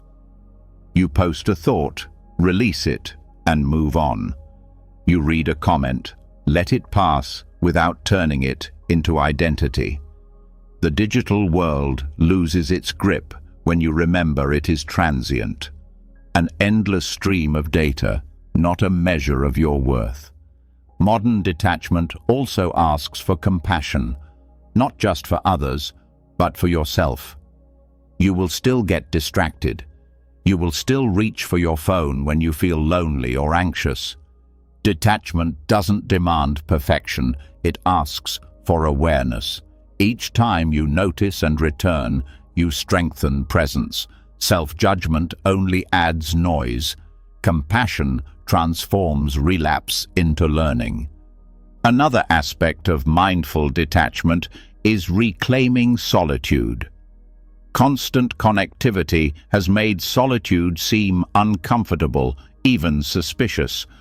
But solitude is not emptiness, it's clarity. It's where creativity and intuition regenerate. When you step away from constant stimulation, the mind reorganizes itself. Insights that were buried beneath noise rise naturally. You remember that peace was never lost. It was merely drowned out. The rhythm of technology encourages speed, but awareness grows through slowness. To practice detachment in this environment, you must intentionally slow down, eat without screens, walk without headphones, breathe between messages. The more you create pauses, the more spacious your mind becomes. Stillness returns not through isolation, but through intentional pacing. There's also the challenge of information overload. The mind can only process so much before it turns restless, consuming excessive data fragments, concentration, and erodes wisdom. Detachment invites discernment, to choose what deserves your attention. Reading one meaningful article deeply is worth more than scrolling through 100 headlines. Depth feeds peace. Shallowness feeds noise. In relationships, mindful detachment becomes the art of presence without projection. The digital age encourages performance, showing what we think others expect. But real connection happens when pretense drops. Detachment helps you meet others as they are, without needing to shape them or be shaped by them. You listen fully, not to reply, but to understand. Such listening requires stillness, the same stillness you cultivated in silence. Comparison not only distorts relationships, but also undermines self-trust. You start doubting your path because it doesn't match someone else's highlight reel. Detachment restores self-trust by reconnecting you to your own rhythm. You stop asking whether you are ahead or behind and start asking whether you are true to yourself. Progress becomes inner alignment, not external applause. Mindful detachment is not about disconnection, it's about conscious connection. When you interact with awareness, even simple digital moments can become mindful acts. Writing a message with kindness, sharing knowledge with sincerity, pausing before reacting to negativity. These are forms of digital compassion. You're no longer a consumer of noise, but a transmitter of calm. There's deep freedom in realizing that you don't need to respond to everything. The pressure to comment, post, or participate in every trend stems from fear of invisibility. Detachment frees you from that fear. You discover the quiet power of restraint, the ability to engage only when it aligns with clarity. Not everything deserves your voice, and silence often speaks louder than reaction. To cultivate this, practice digital fasting, intentional breaks from screens, not as punishment, but as nourishment. During these pauses, reconnect with nature, movement, or real conversation. Each break resets your nervous system. The more often you return to stillness, the less addictive the noise becomes. Detachment grows naturally through distance and reflection. One powerful habit is to end each day by reviewing where your attention went. Ask yourself, what fed peace? What fed restlessness? Over time, this reflection becomes self-guidance. You stop blaming technology and start refining your habits. Awareness replaces control. Discipline becomes self-care. Mindful detachment also means learning to live with uncertainty. The modern world bombards us with opinions, predictions, and updates. The mind seeks certainty in this flood of data, but certainty is an illusion. The wise learn to stay comfortable in the unknown, to rest in awareness rather than answers. This stability amidst chaos is true freedom. Even productivity benefits from detachment. The obsession with efficiency often turns work into compulsion. Detachment allows space for rest, which paradoxically enhances creativity. When you release the constant demand to do more, you start producing with authenticity instead of pressure. Work becomes expression, not escape. In times of crisis, detachment becomes a lifeline. News cycles amplify fear because fear sells attention. Without mindfulness, anxiety multiplies. Detachment doesn't mean ignoring the world. It means witnessing events with compassion and clarity. You act when you can, help where possible, but you don't drown in helplessness. You remain steady so that your actions carry power. Modern detachment is not about living in isolation, but about cultivating an inner monastery, a still space within that remains calm regardless of external storms. You build it through small, consistent practices. Mindful breathing before replying to messages, gratitude before scrolling, silence before sleep. Each act reclaims a fragment of your awareness from the world's machinery. The more you practice this, the more your relationship with time changes. You stop measuring life in updates and start experiencing it in presence. Moments stretch. Ordinary tasks, washing, cooking, writing, regain their sacredness. The rush dissolves into rhythm. You begin to see that peace was never lost. It was simply drowned in speed. Detachment in the digital age is not an escape, but an evolution. It's learning to live in constant connection without losing connection to yourself. It's the balance between participation and presence. You can still post, share, and communicate, but now you do it with intention, not addiction. When you cultivate this, your digital life becomes an extension of mindfulness rather than its enemy. Technology becomes a tool for awareness, spreading truth, empathy, and creativity instead of noise. Every choice, every interaction becomes part of your spiritual practice. You realize that even in a world of chaos, stillness is not somewhere else. It's within you, waiting for you to return. In the end, mindful detachment in modern chaos is not about escaping the world's noise, but remembering that you were never part of the noise to begin with. You are the awareness behind it, the quiet witness untouched by movement. The world will keep spinning. Notifications will keep arriving, but your center will remain. Calm, clear, unshaken. And from that center, you will navigate the modern world, not as a victim of its distractions, but as a master of your own attention, peaceful in the middle of endless motion. When you learn to stay centered amid modern chaos, a new kind of awareness begins to unfold. You start to see that peace isn't something you protect from the world. It's something the world helps you find through contrast. The same noise that once distracted you becomes a mirror, reflecting where your attachments still live.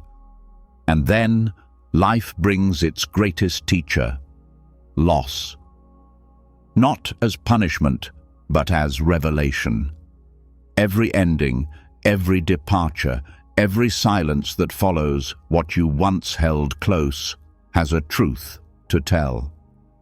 It shows you what was never truly yours, and, in doing so, reveals who you really are beneath all that you clung to. Loss has a way of stripping away illusion. What once felt essential, the job, the relationship, the role, the identity, dissolves, and suddenly you're face to face with yourself without the masks. It's raw, disorienting, and often painful. But in that exposure, there's clarity. Detachment isn't about avoiding this pain, it's about walking through it with awareness. It's about seeing that what's gone was never meant to define you. It was meant to show you what you are not. Every loss carries a hidden mirror. When something or someone leaves, it reflects back the parts of you that were entangled with them. You see the version of yourself that needed validation, the self that believed its worth depended on being seen or needed. The mirror doesn't lie.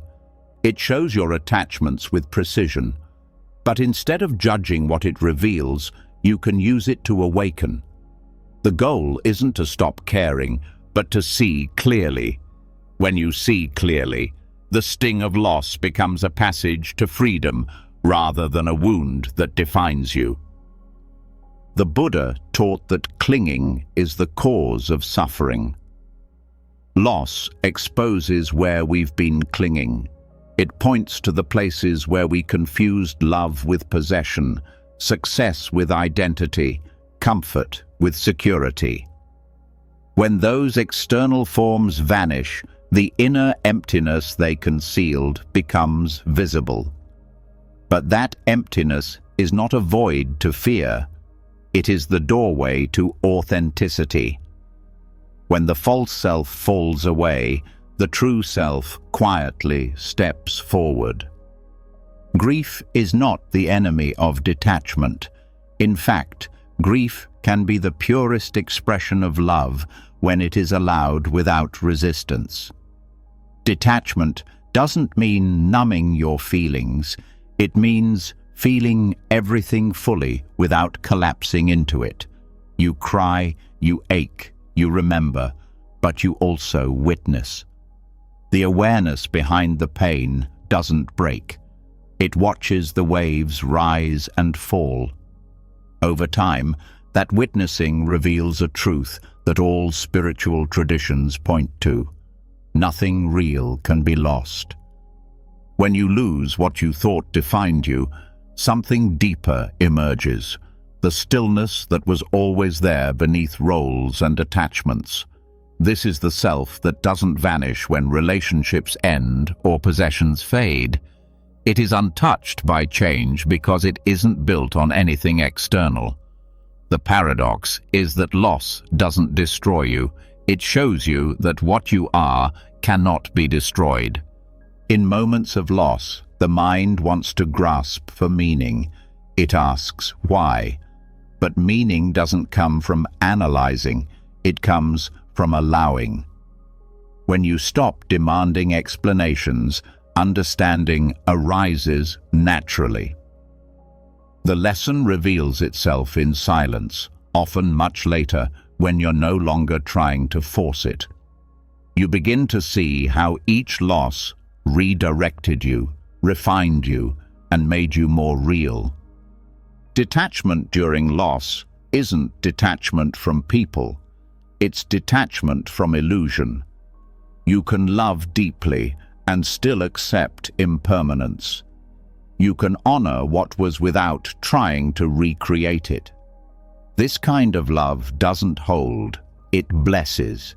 It says, "Thank you for what you gave me, even if it's gone." That gratitude transforms pain into wisdom. Loss also humbles the ego. The parts of you that thought they were in control must confront their limits. Plans unravel, promises break, expectations dissolve. At first, This feels like defeat, but in truth, it's a correction, a reminder that life's flow is greater than personal will. The ego learns through loss that it was never meant to be the master, only a participant. The more you resist, the longer you suffer. The more you accept, the sooner peace returns. Every identity you hold is temporary. You may be a parent, a partner, a leader, a student, but these are roles, not essence. When life removes one, it's not cruelty, it's clarity. It's showing you that beneath every label is consciousness itself, vast, fluid, free. Detachment helps you witness the changing costumes without mistaking any of them for the actor. When a role ends, the actor remains. In grief, memory becomes sacred. The mind revisits moments, trying to relive what was lost. This is natural, but over time, the practice is to remember without clinging, to honor the beauty of what was without making it an idol. When memory becomes gratitude instead of longing, healing begins. The past turns from prison to teacher. Loss also exposes how much we resist uncertainty. The unknown frightens us because it takes away the comfort of control. But detachment invites a different relationship with the unknown. It says, this space that loss creates, this emptiness, is not absence, it's potential. When you stop filling it with fear or distraction, it fills itself with presence. What looks like emptiness becomes expansion. In the stillness after loss, a subtle shift occurs. The outer world may look smaller, but the inner world becomes vast. You start noticing small joys again: light, air, sound. You begin to live not from grasping, but from appreciation. Loss strips away what's unnecessary, leaving behind simplicity. And in that simplicity, you rediscover peace. Detachment doesn't make you less human, it makes you more compassionate. When you've walked through loss consciously, you stop taking things for granted. You listen better. You understand others' pain without trying to fix it. You stop offering cliches and start offering presence. Compassion born from loss is different from sympathy. It doesn't pity, it connects. One of the most profound lessons of loss is that pain and love are intertwined. You only grieve deeply what you loved deeply. To detach doesn't mean to love less. It means to love without illusion. It means seeing that love's beauty was never in possession, but in presence. You carried that love before the person, before the object, before the circumstance. That love is your nature, not something you borrow. When what you love leaves, the love itself remains, quietly teaching you that you were its source all along. There's also liberation in acknowledging that not every loss is tragic. Some losses are releases, chapters closing, burdens lifted. Life takes away what has completed its purpose. The mind calls it loss. The soul calls it evolution. Detachment helps you recognize when it's time to stop clinging to the familiar and allow something new to unfold. Sometimes the pain isn't from the loss itself, but from resistance to it. The more you fight what is gone, the more you freeze time. But time only moves one way: forward. Detachment allows you to flow with time instead of battling it. You don't have to rush healing, you just have to stop standing still in resentment. Every step forward, no matter how small, is grace. Loss also reveals hidden strength. You discover capacities you didn't know existed: resilience, patience, clarity. The parts of you that only awaken through pressure begin to shine. When the external crumbles, your inner foundation strengthens. What you once feared you couldn't live without becomes proof that you can. Loss becomes transformation by necessity. The mirror of loss shows that the world is not yours to keep, but it is yours to experience fully. Detachment allows you to engage deeply while staying free. You love, you create, you commit, but you also bow when it's time to release. This rhythm of holding and releasing is the essence of maturity. It's how the soul learns grace. In Buddhist teachings, everything is marked by impermanence. The flower blooms and fades, the tide rises and falls, the body grows and decays. Understanding this doesn't make you cold, it makes you wise. It prepares you to love without fear, to lose without despair, and to start again without hesitation. Detachment turns impermanence from a threat into a teacher. When something leaves, you also learn the value of what remains. The people still beside you, the breath still moving through you, the awareness still observing it all. These are not small things. Gratitude grows naturally when you stop measuring life by what's missing and start recognizing what endures. Presence after loss becomes a form of devotion. Over time, you realize that loss is not an interruption to life. It is life. The cycle of gain and loss, meeting and parting, is the pulse of existence itself. To resist that rhythm is to suffer. To move with it is to awaken. Detachment teaches you how to move with it gracefully, consciously, and without closing your heart. What you call loss is often life's way of revealing truth. It removes illusions, clears attachments, and points you back to what cannot be taken: awareness itself. That awareness is your real identity. It is not the story of what happened to you, but the space in which it happened. When you live from that awareness, loss doesn't end your peace. It deepens it. In the end, detachment in the face of loss isn't about forgetting what was. It's about remembering who you are. The person who could love, grieve, endure, and still stay awake. That's the real you. Every loss, no matter how painful, is a mirror that shows you this truth. The reflection may break your heart, but it also frees your soul. And once you've seen yourself clearly through that mirror, you no longer fear what can leave, because you finally know what can never be lost. When you finally understand that nothing real can be lost, something profound begins to shift within you. The tightness that once defined your relationship with life, the constant trying, clinging, controlling, starts to loosen.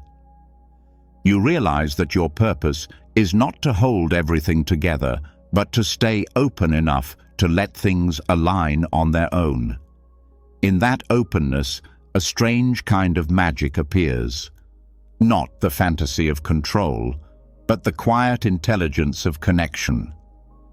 What many call coincidence is simply the natural rhythm of the universe responding to your clarity. This is the flow of synchronicity. Synchronicity is not luck or superstition. It's a reflection of inner alignment. When the mind stops struggling and the heart relaxes, life begins to coordinate itself around that peace. Detachment doesn't make you passive. It makes you available. You're no longer blocking possibilities with anxiety or interference. You start meeting people, ideas, and opportunities at the exact moment they are needed. Life unfolds in patterns so precise that forcing anything feels unnecessary. To understand this flow, you must first understand energy. Every thought, emotion, and action carries a frequency. Attachment operates at the frequency of fear, the belief that if you don't hold on, things will fall apart. Non-attachment operates at the frequency of trust, the knowing that life supports its own unfolding. When you let go, your energy becomes coherent, clear, and magnetic. You stop pushing against the current and begin moving with it. The flow of synchronicity often begins subtly. You think of a friend, and they call. You take a wrong turn, and it leads to the exact place you needed to be. You follow an intuitive nudge, and the right opportunity appears. None of it is random. It's the universe rearranging itself in response to your alignment.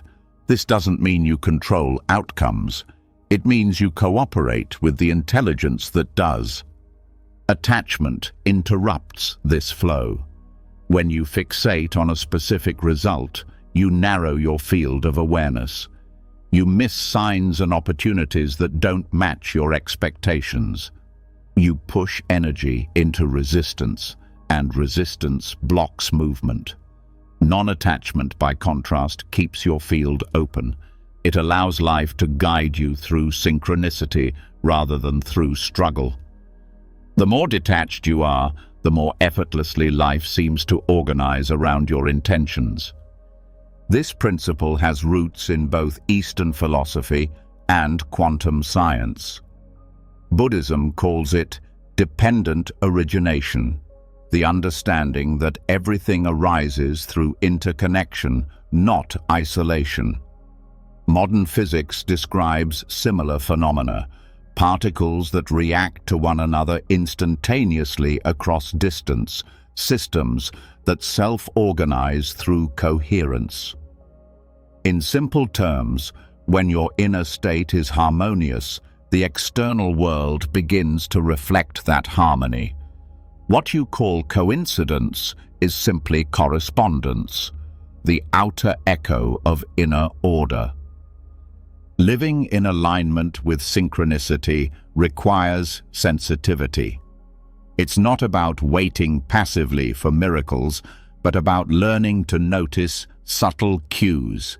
The universe doesn't shout, it whispers. A phrase in a conversation, a repeating number, a sense of timing. These are small signals that point the way. The mind dismisses them as chance.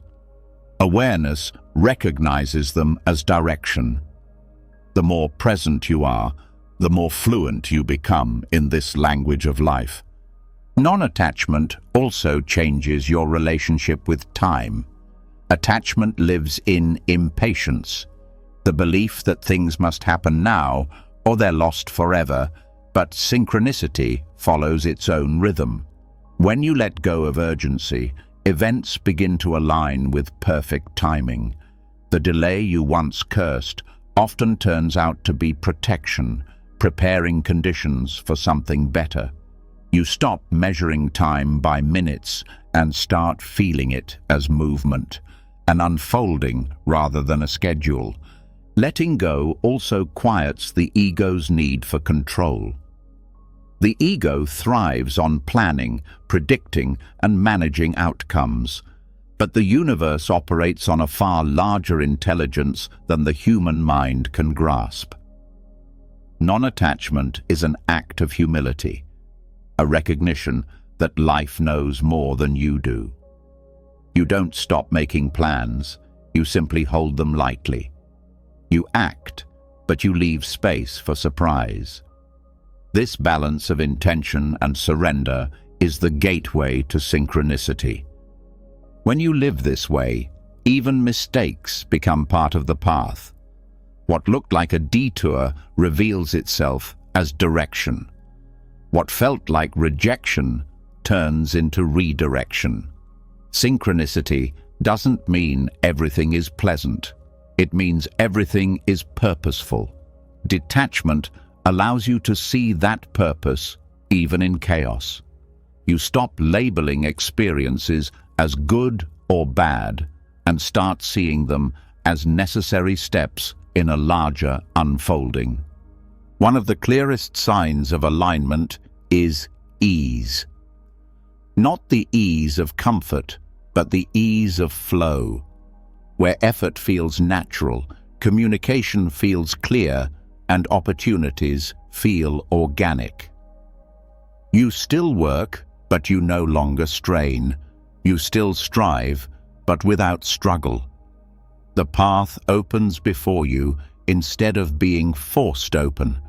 This is not coincidence, it's coherence. When you are inwardly balanced, life meets you with the same balance. To practice non-attachment in daily life, start by observing how often you contract around outcomes. Notice the physical sensation of holding on, the tension in your stomach when waiting for a reply, the restlessness before results. Awareness itself begins the release. The moment you see the grasping, breathe and let it soften. Each release expands your energy field, making space for new synchronicities to enter. Gratitude is another doorway into this flow. When you appreciate what is, you align with abundance. Gratitude tells life, I trust your timing. That trust dissolves resistance, and resistance is what blocks connection. When you stop demanding and start appreciating, life begins to respond in kind. You meet generosity with generosity, flow with flow. Synchronicity is simply gratitude mirrored by the universe. Intuition also grows stronger through non-attachment. When your mind is quiet and your emotions are steady, inner guidance becomes clear. You start recognizing subtle impulses that lead to right action. These nudges often defy logic, but prove correct in hindsight. The ego calls it coincidence. The heart calls it knowing. Trusting these moments builds confidence in life's intelligence, reinforcing the loop of synchronicity. There's a rhythm to the universe that becomes audible only when you stop forcing. Every person, event, and circumstance has its timing. Non-attachment teaches patience, not waiting with frustration, but resting in readiness. You stop pushing for doors to open and focus on preparing yourself to walk through them when they do. Preparation is your role. Timing is life's. This cooperation between effort and allowance creates harmony. When you align with synchronicity, you also stop separating yourself from others. You begin to sense that every meeting is purposeful. Even brief encounters carry meaning, a shared word, a small kindness, a random coincidence that changes perspective. The more detached you are, the more you see how connected everything actually is. Detachment doesn't create distance, it removes distortion, revealing the unity that was always there. The flow of synchronicity also shows that the universe responds to clarity, not craving. The clearer your intention, the more precise the alignment. But clarity only emerges when you're free from fear. Fear scatters energy. Trust focuses it. When your heart and actions are coherent, life reflects that coherence back to you in the form of opportunities, coincidences, and supportive encounters. This doesn't mean every event is orchestrated for your comfort. Sometimes, synchronicity brings challenges to refine you. A conflict arises, pushing you to speak truth. A delay forces you to slow down and notice what you missed. Non-attachment helps you recognize that these two are alignments, catalysts for growth rather than obstacles. Life is not testing you, it's tuning you. To sustain alignment, you must practice presence. Synchronicity lives in the now, not in the mind's projections. The more you inhabit the present moment, the more access you have to intuitive timing. You start catching the subtle invitations life offers, the feeling to call someone, the impulse to take a different route, the inspiration to begin a project. When you follow these inner cues without attachment to outcome, flow becomes natural. Doubt and impatience are the two forces that break this flow. Doubt says, "This can't be happening." Impatience says, "It should have happened already." Both close the door to synchronicity because they reintroduce control. The antidote is faith. Not blind belief, but quiet openness. You don't demand evidence, you stay receptive. You trust that alignment works, even when unseen. Over time, experience confirms this trust through results that no logic could have arranged. Synchronicity also deepens your relationship with uncertainty. The more you flow with it, the less you fear it. You begin to see that uncertainty isn't chaos, it's space, the creative field where new patterns can form. Attachment tries to fill that space prematurely. Detachment allows it to unfold naturally. This willingness to not know is what keeps you aligned with infinite possibility. One of the most powerful realizations in this practice is that the universe doesn't reward control, it rewards alignment. Control is effort without trust. Alignment is effort with awareness. You can still have goals, but you hold them loosely. You let the universe handle the choreography. The results often exceed what you could have imagined because they arise from a level of intelligence beyond your planning. As you deepen in this flow, you start to notice beauty everywhere, not just in grand moments, but in small synchronicities. A conversation that answers a question you hadn't asked aloud. A book that appears at the exact time you needed its message. These moments remind you that you are part of something vast and interconnected. Gratitude becomes your natural response because you see evidence of guidance everywhere. Non-attachment doesn't promise constant comfort, but it guarantees meaning. Every experience becomes part of a larger mosaic. You no longer rush to fix or judge. You observe how things interconnect. The same awareness that once tried to control now marvels at how perfectly life arranges itself when left free. This awe replaces anxiety. In truth, synchronicity was always happening. What changes is your ability to perceive it. The more detached you become, the more visible the pattern. Life starts to feel like a conversation between your heart and the universe. You express through intention, and life responds through alignment. The dialogue is continuous, precise, and deeply personal. Ultimately, non-attachment and synchronicity are two sides of the same wisdom. Detachment clears the noise that blocks perception. Synchronicity is the music that becomes audible once the noise is gone.